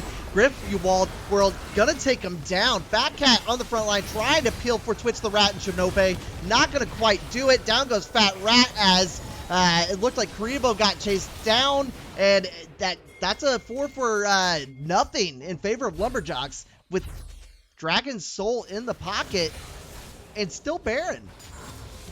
Yep, you have Mountain Dragon Soul with Baron. You're going to get one inhibitor out of this, and maybe if you rotate to top side, you have a wave pushing, They might be able to end potentially. They might go for the end. I mean, you almost go have for the to. end. There's 15 seconds left. You go for it. Yeah. Or it just ends for us. I guess we can just safely assume that maybe. I mean, it's possible. Did the flock get a good turn here, and maybe they went ahead and all teleported into the base and hit the Nexus for free. More than likely, it was Lumberjocks already finishing this game out and getting this Nexus killed right here. That was a very good game from this team. I thought that early on that this team from the flock had a good shot, but when Griffey World on the Syndra was able to minutes, I mean 11, 1 and 3, 20 stacks on the Medjais by the end of the game. You just had really no answer for it. Yeah, you have Sivir, but Sivir is an ADC, and we know exactly what ADCs do. ADCs are just 300 gold, just waiting to be given over most of the time. And when you didn't have a very strong mid laner in Chinope, and your front line had nothing on guys like Little Goomba and Biggs, it was just a really bad situation for the side of uh of the flock. But Lumberjocks came out, had a good game, and were able to turn a lot of their good plays and picks into objectives. Baron into a reset, into a turned fight, and you get the Mountain Drake into an end. That's how it's done. Yeah, and that was a 36-minute game one. The flock played it a little bit iffy, but almost had it. We'll see if they can turn around for game two. So don't go away, guys.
All right, ladies and gentlemen, welcome back for Game 2 between Lumberjocks and the Flock. If you're just joining us, Lumberjocks took Game 1 in 36 minutes to take this series 1-0. So we're going to see if the Flock can turn that around. I'm going to be your host and play-by-play caster, Rusty, and here with me is the caller caster, Shellatron.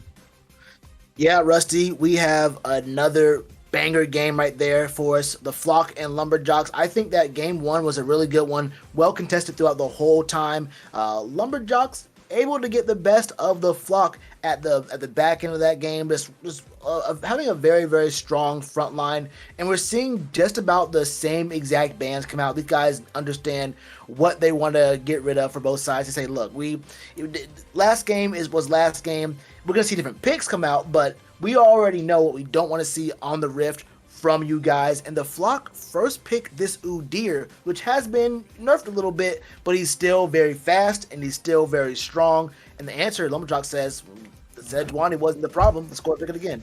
It was Biggs. Biggs is the answer for this Udyr. Biggs showed up really big on that Sejuani. Was a complete menace in the opposite sense of damage, but just always on the front door of the Flock. The Flock just could not get past this man. So more than likely we'll be seeing Biggs in that situation once again, but we'll see. And a little bit of change of pace, we're going to be seeing Callista get picked up here for Wrath. Yeah, Callista is a champion that I think is strong. It's not like a Cho'Gath where you have a second smite, but that Rend can be very important on objectives. The thing about Callista is she's extremely low range, so you have to have either a really great peel or just really great kiting ability to get away. I think a Thresh would be great with her. I think maybe even Alistar as well. But Callista is one of those fringe meta picks where it has to be kind of like a pocket pick where you're actually really good on Callista, not just like it's part of your pool, but like you're really, really good on Callista, or the comp is built around the champion. All that short range, the Rend is great, but unless it snowballs, you're just kind of in a really weird spot where there's definitely stronger ADCs, including things that aren't really meta, like the Ezreal even. But we're seeing speaking of not meta, the epitome of not meta, I didn't even see it, but we're seeing Twitch the Rat, who played well last game on that Sivir, say, you know what, it's Ashe time. It's absolutely Ashe time. I actually like it, what they're doing. They're actually going for a pick comp here into this heavy tank meta, or tank team that we've seen from the Lumberjocks. The only thing that I'm a little bit worried about is, are they going to be able to get the targets they need with these picks? Because you're going to have to get to Callista. You're going to have to get to probably a Griffey World, because they're going to play those champions that you have to, because it looks like Lumberjocks, they're going to play the same thing. They're going to have another tank up on tops for Little Goomba, and that pick is not going to help them out as much as they want it. But with the Udyr pick, I think they kind of solved some of their problems. Yeah, the Udyr is going to be a little bit harder to kill than the Lilia, although I don't think the Lilia was really the problem, but it wasn't part of the solution, at least. But the Udyr is still pretty good. You have a lot of CC. You have the stun. You have the slow from Ashe. Obviously, the Enchanted Crystal Arrow has that stun as well. Nautilus can knock you up and keep you in place. But, Sejuani and Leona still have a really good wombo together themselves. We see the Scion and the Syndra that the Flock said, look, the Flock said, Griffey World, you got to show me something else. We saw you did that Syndra, but you got to show me something different, because we're not going to let you get as huge on that Syndra like you did last game. Orianna and Nara get banned away. I'm surprised to see that they just say, okay, the first 3 bans are the same, and our second series of bans are just going to be what the top and mid played in the last game. I guess, honestly, I'm not really worried about what we saw from Chinope and Karibo on those picks. I would have said, please pick up Orianna again. If I'm Lumberjacks, I say Chinope, pick up Orianna, please do. But he goes to the option for the Victor instead. Good wave clear. Kind of has to scale a little bit, but once he does, he becomes a pretty strong champion. Yeah, Victor, kind of similar to Orianna, just does not have that AoE shockwave. We're going to see an Ornn pick up for the top side, so we're going to see if Karibo can kind of perform like he did. He didn't excel on that Gnar, but he didn't really fall behind either, and he went toe for toe into Little Goomba, so I expect big things. Now the question is that Gragas going to Little Goomba, or is that going to Griffey World? We're going to know here in a few seconds. It has to. I think it has to go to Little Goomba. I don't think I've seen very much Gragas mid, and this is what we like to see though. We like to see this Yone in the mid lane. Groovy World said, "Okay, you banned away my Syndra. That's fine. That's fine. Oh, you have a Victor in the mid lane, a champ that needs to farm in CS to scale later. But what if I'm sitting here soul unbound on cooldown, just rushing you under your tower?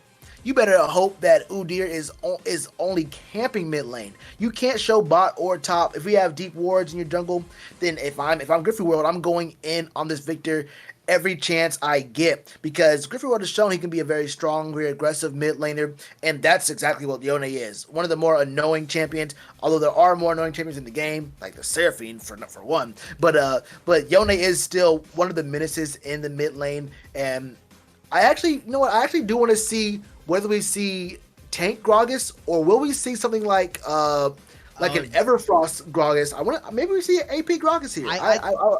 I almost think so, or at least a hybrid. I mean, you have Kalista and you have Yone for your damage, and then you have Leona and Sejuani, who are, purely tanks, do a little bit of magic damage. You could potentially go tank Gragas, but you're going to be severely diminishing your ability to blow up the targets that you need to take care of, which are Victor and Ashe. And the Flock has an insane amount of CC. They have the pick potential. You're going to be struggling to get back to those guys, so you're going to need some sort of extra help just in case Yone cannot do it. And I fully think that would be Gragas in this situation. Yeah, and another thing is Lumberjocks have the epitome. It's not really the epitome of a dive comp, but I mean Yone is low range. He's melee, which I mean with this E. What is low range for Yone really? But Kalista is low range. Leona is melee. Sejuani is right there melee as well. Gragas has to get into you, although he has his casks and whatnot. Casks. But I mean with the Flock, they have the Nautilus, the Ornn, and the Udyr. Like you mentioned, how do you get to this Ashe and this Victor? They have insane wave clear, and Ashe is fine to just go ahead, hit you 3 times, press Q, and now she's just destroying you with all those arrows coming down.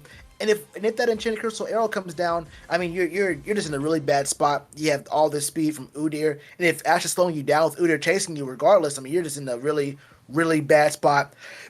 Ornn is a frontliner. Ornn can initiate these fights very easily, knock you up into a Nautilus knockup. I mean, like you mentioned, the pick potential is huge here for the Flock. This could easily go to a game 3 right here. No. This could easily go to be a 2-0. I'm sorry, be a 2-0 if Lumberjocks are not careful here with it could be a 1-0. It could go to game 3. I'm sorry, I get my teams mixed up. We can go to game 3 if Lumberjocks are not careful here. Yeah, and I'm really liking the comp from the Flock, solving a lot of issues, and Lumberjocks are going to have to choose whether to try and go for the dive and get rid of Ashe and Victor, or if they're going to try to fight frontline versus frontline and be the better team to destroy them. But we'll see if the Flock can pull this one out and take it to game 3. Again, my name is Rusty. I will be your host and play-by-play caster for tonight, and Shellytron, the caller caster. We're going to take it to a small intermission, and we shall be back for game 2.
wasting time on my own. All the places that we go, all this pain builds within. Footsteps fade, what could have been? Finally, I feel more free. The end of you and me, let it go, let it be. My heart belongs to me. My heart belongs to me. You're never gonna let me go, and I will never let you go. And now I'm feeling stronger, feeling stronger. You're never gonna let me go, and I will never let you go. And now I'm feeling stronger, feeling stronger. Feeling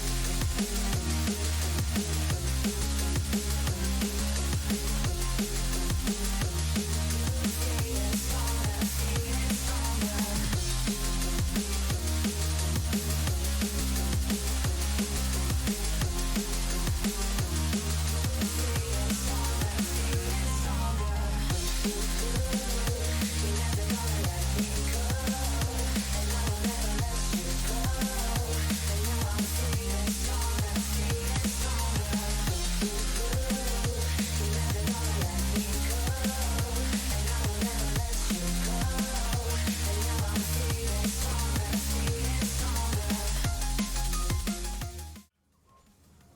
All right, ladies and gentlemen, welcome back for game 2. And it has me on manual camera. I don't know how that happened. I am your host, Rusty, and here with me is Shelly. This is game 2 for Lumberjocks versus the Flock, with Lumberjocks up 1-0 in this series. Yep, Lumberjocks on the red side, the Flock on the blue side, and once again we do see a 5-point line of scrimmage from both these teams. Just looking at each other, making sure there's going to be no sort of shenanigans at level 1. Little Goomba saying, "Where's my friend? Are we going to come back in here and have a dance party?" But his friend is nowhere to be seen. There's no Orn. You're dancing by yourself, brother. This is how it works sometimes. You just... all chat is funny. But yeah, there's no dance party in this game. Karibo just says, you know what, I'm just going to make sure you guys don't invade. I'm sorry, I don't have time to dance right now. But looking over through the keystones, nothing too untoward, nothing too wild here from anyone. I think these are all just about the standard runes from all these champions. I want to see how Biggs does on the Sejuani, how or whether he does pop off once more on this champ. And we do see, once again, both of these junglers starting at their bot camps and working their way top. Yeah, one thing I actually missed in the first game and didn't see it this game is aggressive early warding in the enemy jungler just to see where the enemy jungler starts. I mean, you almost have to assume that they're going to be starting on the bot side because it seems so standard. But just knowing where the enemy jungler is, where they're pathing, kind of helps out with that early game jungle tracking, which prevents early ganks. It just saves so much. Well, yeah, true, but remember in the last game we had that dance party for like a whole minute and a half. So they knew if they weren't, if the jungle did start top, it was gonna be leashless. So they had a decent idea, and I think both times we saw, at least for this time, I know that both bot lanes showed up late to the wave, so they have a pretty decent idea. And maybe if you weren't doing a dance party, you could have maybe convinced the side of Lumberjocks that the hold up. Level 2 engage. Dr. Jekyll going in. Fat Cat taking some damage, but Twitch the Rat's going to turn around on Dr. Jekyll. Now Twitch the Rat got stunned up a little bit. Them spears coming down, but nice trade all around. I do believe it came out pretty even, but Dr. Jekyll's not done. Goes in with the Ignite. Wants to pick it up. Rat picking up first blood. Hey. Just kidding. It was Leona, the main carry for this Lumberjocks team, apparently. Okay, so, hold up. Sorry, but Biggs is coming up on the top side with a nice stun into Karibo, having to force the flash. Lumberjocks coming out strong in this game too. And there's no cams on our players, but I can see Biggs right now rubbing his hands like Birdman right now saying, ooh-wee, 3 flashes blown in the last 20 seconds. Both bot laners and Creo in the top lane. You already know he's just licking his lip trying to figure out where am I going to go first? Who's going to be my first victim? 3 flashless members. Now you do have a quick little dash on the orange, so he'll be a little bit harder to gank, but he's going to push into Gragas at some point. But you have both the Ashe and Lawless with no flash. They are going to be definite potential victims. Yeah, interesting interaction there. One thing to note, though, is where's Mike in a up 2 camps going to keep that lead relatively and potentially could be rotating down for another clear on his Gromp camp. So very effective farming pattern. Yeah, that is an Udyr doing Udyr things. He's going to always be up on you regardless. Hold up. Again, Dr. Jekyll with these grabs here. Twitch the Rat already out. Worst Mike NA being forced to kind of rotate over. Be wary of this man here. Yeah, this Dr. Jekyll with these Zenith Blades just automatically hitting every single one of them. Uh-oh.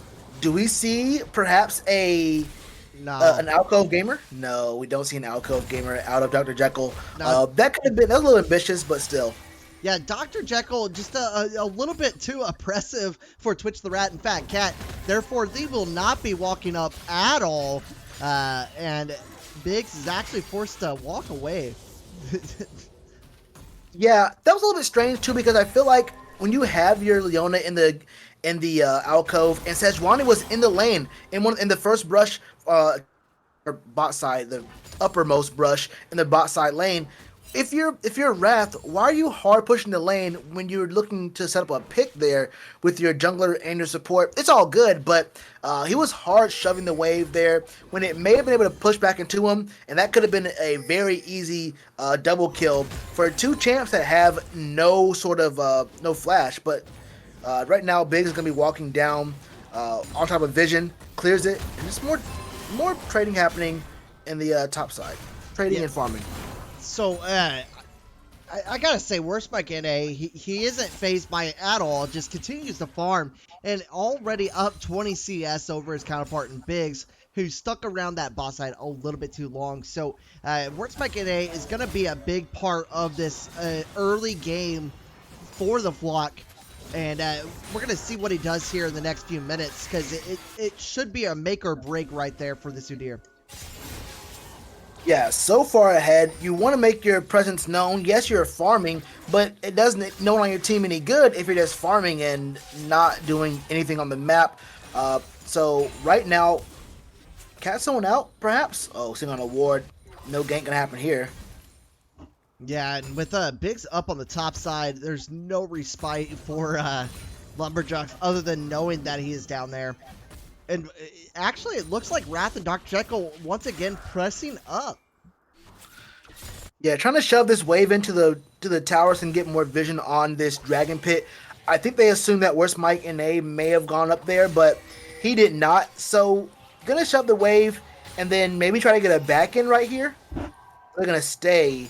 They're gonna be kind of, if Ashe and Not want to, they could potentially keep this wave near themselves. But that probably won't happen. Actually, maybe 3 casters? Huh? Per chance. We'll see what happens, bot lane. Gotcha. Yeah, and with both junglers rotating down there, with the dragon being up, you kind of have to expect a fight to break out sometime down here.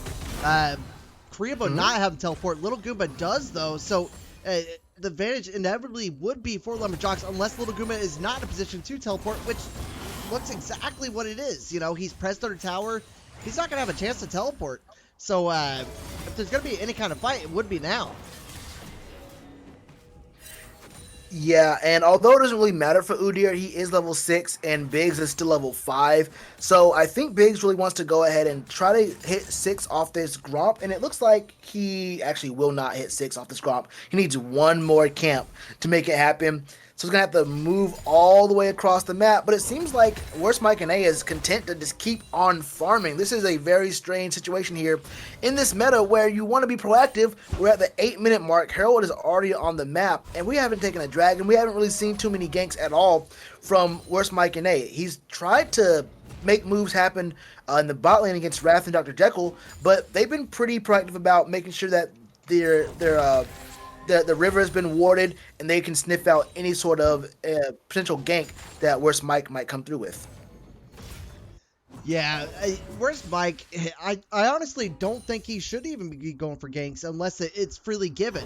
I think he just needs to start pathing, doing the farm, and grabbing these objectives like the Herald. As you said, it is up, and it is a very easy objective for him to grab. And then if the opportunity arises, like this instance up here, Little Goomba pressed into Karibo, you just gank it. But Karibo's just going to pull the trigger, gets the knock up. Little Goomba taking some damage. Little Goomba in a little bit of trouble, trying to make the most of it. Cass coming down, not quite going to do it. And here comes Worst Mike and A. Biggs wants to help him out. Going to back off. First kill for Worst Mike and A. Yeah, Worst Mike and A gets that kill. I'm not quite so sure he needed to flash for it. I guess that... Oh, hold up. Not quite. No. Just a little bit of trading. Oh, but Biggs wanted to go for it. Big does get the stun up and the root and the kill onto Karibo. Nice heads up play by Biggs there. Yeah, great engage from Biggs. Catches them out. They're sleeping up there. Free hitting the tower, trying to get some plates and greed there. You probably could have turned that into a Herald, potentially with Udyr and the Ornn right there. If there was fruit in the river, which there was, you could have given your Ornn some more health and got an objective. Instead, you were free hitting a tower to get what the objective would have given you eventually. Although, to be honest, you're not going to use a Herald for your Ornn. You're not going to, I mean, honestly, making your Ornn strong side is not a good idea to do. But still, you had a chance to do something on the map, and you just did not. You lose your life for it. You are 19 CS ahead of your counterpart, but there's probably going to be some moves here. Here it is. Yeah, Dr. Jekyll once again making the call, catches out Fat Cat, and they're just going to delete him there very slowly. Biggs didn't even need to come in. Griffinwald's going to find himself an Udyr. Is going to flash away, trying to run to help. Biggs just close enough. Worst baiting work. Mike back into the fight. The stun coming down. Dr. Kettle following up. Crystalline Arrow just missing.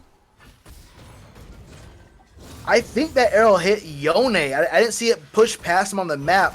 But yeah, either way, kill count going to be 1 to 4 for Lumberjocks. And they go ahead and take the dragon. That was, look, I'm not going to lie, Griffey World missed literally everything in that fight, but he doesn't pay the price for it because Worst Mike and A was chasing him deep into the river with no regard. And we see this happening a lot with Udyrs. Yes, they're strong, they're fast. We've seen them step forward when they probably shouldn't, and they don't have to actually regret it at all because they're just such a broken champ right now. But in that instance, Worst Mike and A just got caught up with the CC lock of the Sejuani and Dr. Jekyll on this Leona, dragging to the side of Lumberjocks. And I would not be surprised if you see them make a move to maybe take this Herald as well. Yeah, I mean, that's definitely the play that you have to take. I mean, there's only one plate taken across the map, and that's on the bot side, taken from the flock by Lumberjocks. We do see Worst Mike down there wanting to make a play. So at this point, Biggs just immediately go up there, ignore the CS, grab that Herald, and drop it for the free 2 plates and help out Yone to, create more pressure. Somebody, Little Goomba, he's literally killing Karibo under tower. Yeah, I mean, look at this. I mean, like you said, he has all his priority in the top lane. Where's the E? There it is. It's a kill. He dies for it, actually. No, he doesn't die for it. He doesn't die. Wait, Biggs is in the bot lane. Wait, that was free. Oh, well. Oh, That's well. tough. Yeah, they're wanting to make plays. And there's no gank here. Wait. No, but there is. Wait. Dr. Jekyll going to her tower. Twitch the Rat just instantly dying. Now Fat Cat getting stunned up by the passive. And Biggs is going to fall for it. But that is 2 for 1. And they have the ability to run it in on this tower. Okay, so look, I won't lie to you. That was extremely aggressive. I'm not even mad that Biggs died for that because I gotta respect them going for it. Now, was that their best dive attempt? Probably not. You have to hit the solar flare and then hit the Zenith blade as well. Both those things have happened, and Dr. Jekyll has been great with that E. Like this whole time, it's been great with it as Little Goomba. Yeah, fighting over wards again. Come on now, guys. Yeah. We just gotta go ahead and that vision. We gotta pump up those vision scores. I mean, damage is hard to come by, but you can get the vision score fairly easily. Knock up, nothing gonna happen here though. Yeah, I doubt it. Just walking back. I do like what Little Goomba does. He did it on the Scion too. As soon as he's walking away, they turn around. He turns around immediately and just gets a 1-2 tap, a little love tap. But anyways, again, the only objective on the map is the Herald, and both teams just completely ignoring it. Like where Spike's been sitting there recalling. But he is coming up hot onto this Little Goomba because Little Goomba gone a little bit too far. Karibo's here. Little Goomba dropping the casket, not going to save him. Gets the dash, and down he goes. See, partially that was Little Goomba just overstaying with no vision on where Smite could have been. The other part of me thinks that Biggs. I mean, look, both these teams have shown in this game and the last one they don't really put too much stock, or they don't really care about taking Herald at all. I mean, they didn't do it last game. They haven't done this game. We're at the 14-minute mark, and now there's no plates. So it's kind of useless in a lot of ways, unless you want to use it to get positioning on a dragon. But you see a lot of the respect given to Lumberjocks here. The flock is just not stepping to this wave at all because of that bush pressure. Yeah, Biggs trying really hard for Chinope. Crystalline Arrow is going to come in. Fat Cat following up, and down goes Griffview World. I'm perplexed because Biggs was up on the top side, decides to go for this Victor and baits his mid laner into a fight. And now down to the boss side, Dr. Jekyll and Wrath being in a 4v2 situation and gets out safe with the ultimate from Callista. Yeah, that was great. Zenith played into Fate's call, so Wraith is able to get his support out of danger.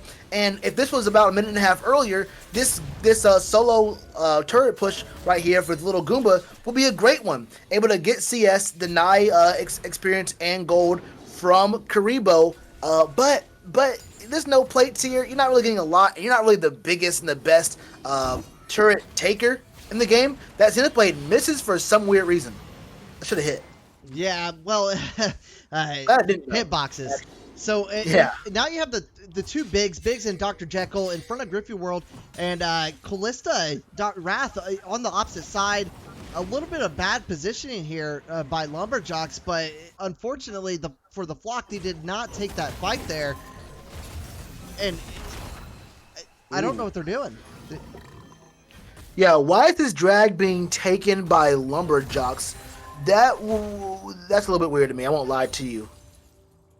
Yeah, maybe there was just a little bit of miscommunication or lack of vision saying that, no, there's no way they're doing it. But that could have been very bad for Lumberjocks if the flock decided to collapse on that bot lane. Or bot yeah, side. that was a lack of, I guess, wanting to be aggressive. There was a lack of life from Lumberjocks. They had all the prio right there to take Dragon, but I guess the Flockless just wants to go ahead and I guess scale up. This Victor is all right, a little bit behind in lane, but that's just fine as we see some vision being cleared out by Worst Mike and A. Is he gonna go for the Herald? Of course not. We don't go for Heralds in this game. We don't do that. Taking turrets? Hey. No, please don't. Hey, Shelly, nobody likes Shelly, okay? It is what it is. That's what I'm seeing right now from these two teams. We don't care about Shelly or her business. Not gonna save her from the oppressive Baron. Oh, you know man. what? I don't really know I don't really get the lore. I'm not really a lore hound, but so the Herald is a scuttle crab that's like hurt by the void or something. I'm not sure. I never actually looked into that. That actually sounds really interesting as we just talk about that over Griffey World. Picking up the Soul Kill Under Tower onto Chinope. I feel very bad about that, guys. Do not watch the VOD. Do not watch it. Griffey World, we've seen a lot of his solo kills in this previous game, but wait a minute. Ooh, where's Mike coming in hot? Gets the stun and the oh my goodness, no, he does not get away. Biggs is on the way, does all he can to get there in time, is not enough, and where's Mike in A picking up the kill in the mid lane with the crystalline arrow coming in. Oh, it hits. And it hits. Unfortunate. I think if Where's Mike in A and Fat Cat would have followed up, that could have been a potential second kill there. Little Gooba fighting on our tower as well. Karibo not quite able to fight off this Gragas. He's been under tower a lot of this game. Yeah, he really has. Gragas has been pretty strong. The only problem is there's no full item being built. He had to go ahead and pick up that Seeker's Arm Guard into this matchup, but uh-oh. No, the real problem is this over presence, and then where's Mike coming up? This is the third time he has, and oh my goodness, Whoa. they're going for the Herald, and it's almost taken. We're at 19 minutes. Oh no! Did they get it? Oh, they did get it. My bad. Got it. I thought Baron spawned on him. Literally right in time just to get this Herald. They say, okay, now this is our time. Only 40 seconds left to have a possibility to use it. Let's go ahead and take it. Worst Mike does not want to take this fight at all. He's just gonna jet his way up out of here. Unless I don't know. I think he can. He can stall it out long enough for Karibo to help out as well. The problem is you're showing yourself for a little bit too long in the map, which allows the rest of Lumberjocks to make plays across the map if they see fit to do so. Yep. So I mean, it's one thing to try and fight a tank, and there's another to actually secure a kill. No, the weird thing is, this Gragas isn't even a tank. Like he hasn't built any tank items, so and he wasn't taking any damage from Udyr either. But yeah, when you show yourself on the map, what you do is you allow Griffey World to get that mid lane tier 1 turret. You allow the side of Lumberjocks with Dr. Jekyll and Wrath to push in that bot wave. Now it's a little bit more even, and if they were able to do it, they could have established even more vision in this bot side jungle and this river right here. We do see some good vision in the tri brush and this river brush right here, or this brush where Dr. Jekyll was just at. That's going to expire here in a second, but another control ward in the actual pit. So they have really good vision here, and another one is going to be cleared out by Wrath if he steps into this pixel brush. If anyone does step to this pixel brush, no one. Step into the pixel brush, clear that ward out. Oh, there we go. One of the problems that I'm actually seeing right now is the fact that Little Goomba is being so oppressed to Karibo that Karibo needs help to stay in this lane. Outside of that, nobody popped off on the side of the flock outside of Worst Mike NA. So they're going to really need Worst Mike to do a lot of damage. And they're going to need Fat Cat and Chinope and Twitch the Rat to perform extremely well in these fights, because they honestly don't have enough damage right now to deal with Lumberjocks in this 4v4 situation. Teleport's coming in, fight starting out, Griffey World on the back line, while Worst Mike and Fat Cat trying to make the most of it in the front. Karibo getting to the backside, almost taking down Wrath, and Wrath just kiting backwards. Down goes Mike and A, down goes Karibo, and Fat Cat and Co are on the run. That is going to be a Dragon going over to Lumberjocks. Yeah, and you know what? That was actually a really good engage, but Karibo almost had a really strong chance at, I think it was killing Wrath there on the Callista. Ornn comes in, and you know what Ornn can do. Ornn has insane burst for a tank. He's not really a tank. He's literally every class of every kind of warrior you've ever seen in your life. But I thought what Little Goomba was going to do, you're making a point out this earlier, he was keeping Karibo in lane. I thought what he was going to do was wait for Karibo to try to use the teleport, and then interrupt that, and then try to teleport himself. Make sure that it was on kill. Wow. Damage. Boom. Done. Little Goomba making a play, going in on Twitch the Rat, gets the stun up for Biggs to follow up, picking up a kill. Little Goomba once again going on Karibo. Wrath sticking in the spears, hooking them in them, and down goes Karibo. 2 for nothing plus the tower. Lumberjocks are rolling with this one.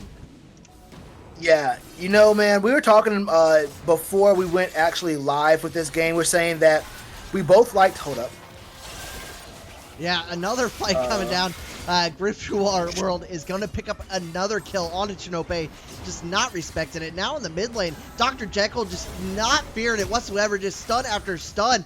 Worst Mike having to flash. Rat taking tower shots though. Fat Cat with a nice ultimate, and down goes Rat. Now they're going to be stunning up Dr. Jekyll, and he's going to fall.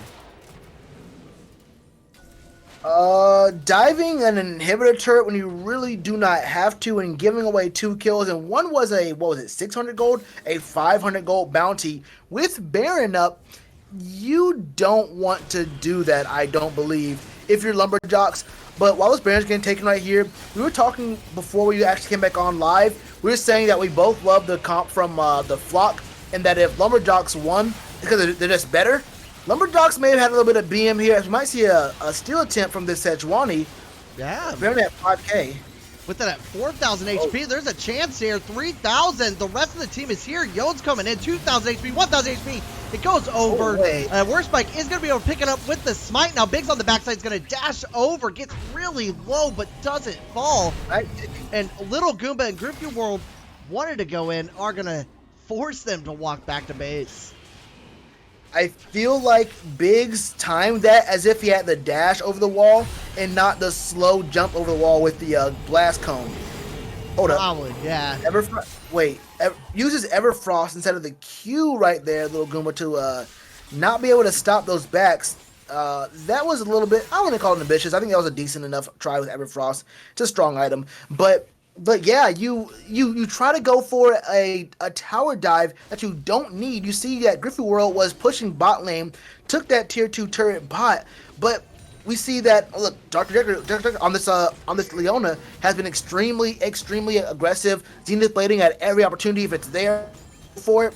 But this being too aggressive there just turned into a Baron for the side of the Flock. You let them back in the game a little bit. They're still 5k gold down, but Crystalline Arrow just missing. Little Goomba find himself in a 3v1 situation and almost a 4v1 situation. This is perfect for Lumberjocks, though. They are going to be taking down Little Goomba, but down on the bot side, you see Griffin World and Dr. Jekyll pushing in. The recall is coming in, and basically you are wasting their Baron buff in this situation. Yeah, wasting the Baron buff was a good idea. You trade one death for some really good push, and they're not able to push as well.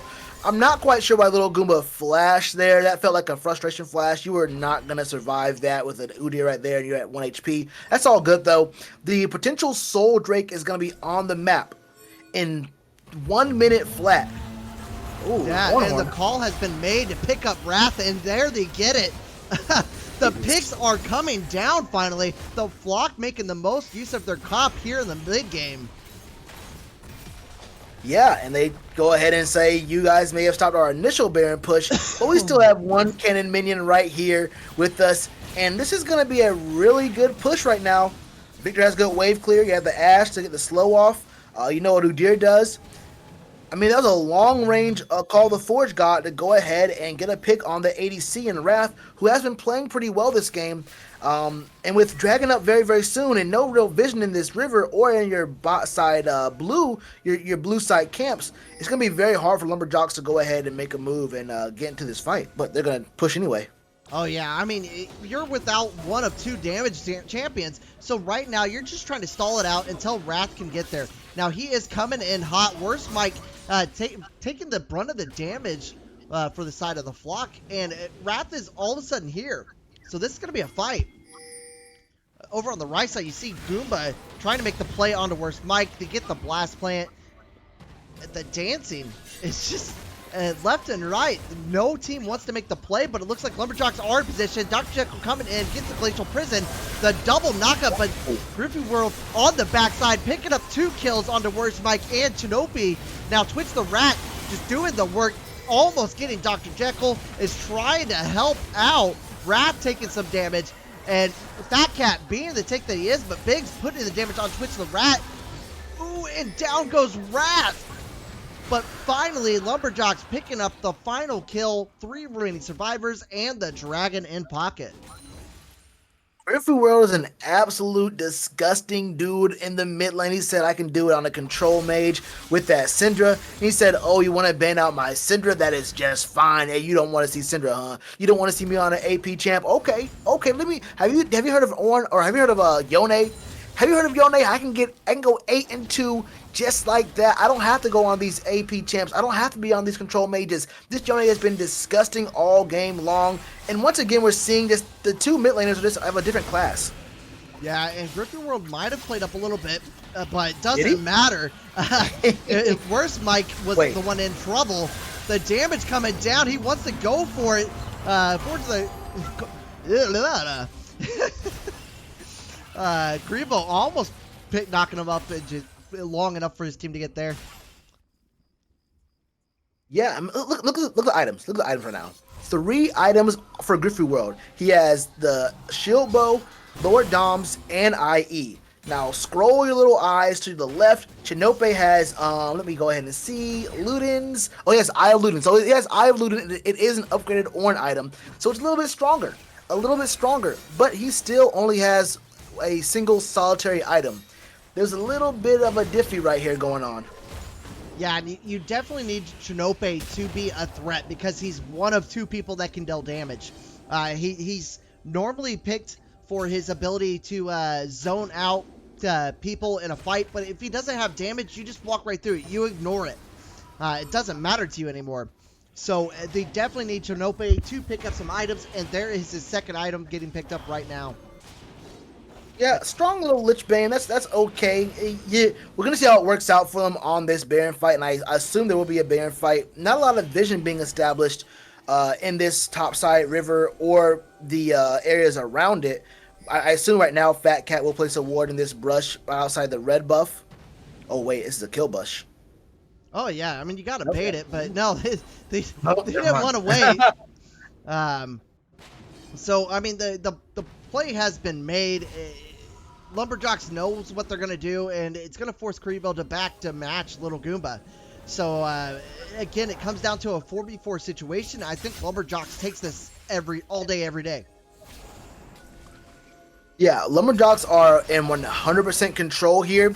You have to answer this Gragas, who does have teleport. I mean, I think they're just cool to start the Baron themselves. Yeah, Little Goomba and Karibo are gonna be chipping it out. And the Baron fight is going to be started up. Dr. Jekyll is going to be running interference. And now the turn coming in. Griffey World not quite getting on to Twitch the Rat. The Zonia is coming down. Biggs is going to be trying to fight. And worse, Mike. Griffey World had to go back to the Baron. Now Twitch the Rat is untouched. But Dr. Jekyll and Wrath wanting to fight him off. Wrath is going to fight himself. Twitch the Rat does pick up 1 kill. Pick up a second kill. And worse than Mike finally picked up a kill onto Dr. Jekyll. But that is a support zoning out the enemy jungler alone. No, wait, Little Goomba just what? Wait, how did he get the kill What? there? Now, he just solo kills him with he.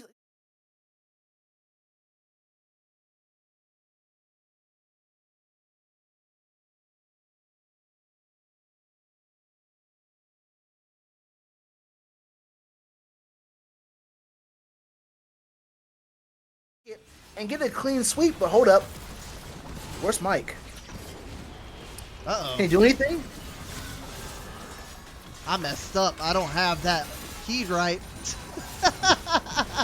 Oh well, scoreboard's down. Well, Game. I guess the scoreboard's down, but so is the flock. They go down in an absolute 2-0 fashion.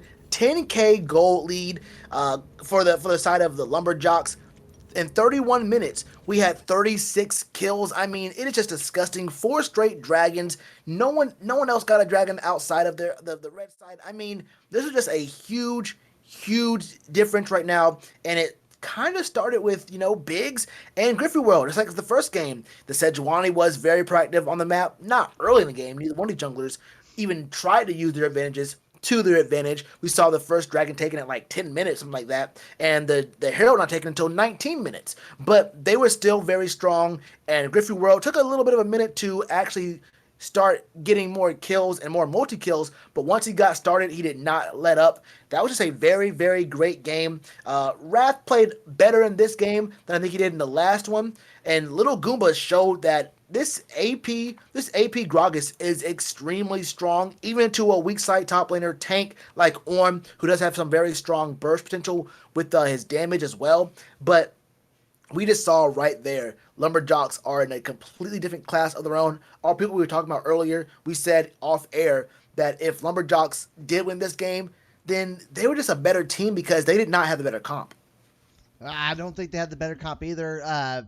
But they pulled it off, and like you said, Biggs did great throughout the series. Definitely helped out his laners, and Lumberjocks in this one just winning pretty much every lane early on. Definitely helped out in that scenario, and the flock put up a great fight. Just was not very strong early on, which ultimately affected them later in the game. Rusty, can you replay that play bot lane where Ash flashed into the Leo ultimate? Give me a few days. It's called Clips of the Week. Was that the one the dive that happened? Bot with their Sejuani was in the brush, and they could have taken Dragon, but instead they decided to go ahead and dive. No, they could have taken Herald topside. I think they got a kill with little Goomba, but instead they decided to go for the dive bot. That could have been the one. That may have been the one there, but that was I didn't think they had it in them. But they actually did go ahead and get that kill there. It was a double kill too. But yeah, that was I don't know, man. This says Wani play was actually It worked out. It worked out. Yeah. But anyways, I think that it does it for us, guys. Appreciate you guys coming out. I guess I got to figure out who's all still playing, so I can at least raid that channel. But anyways, while I figure that out, guys, hope you have a good night and stay around Already channel, and we'll get some more games for you.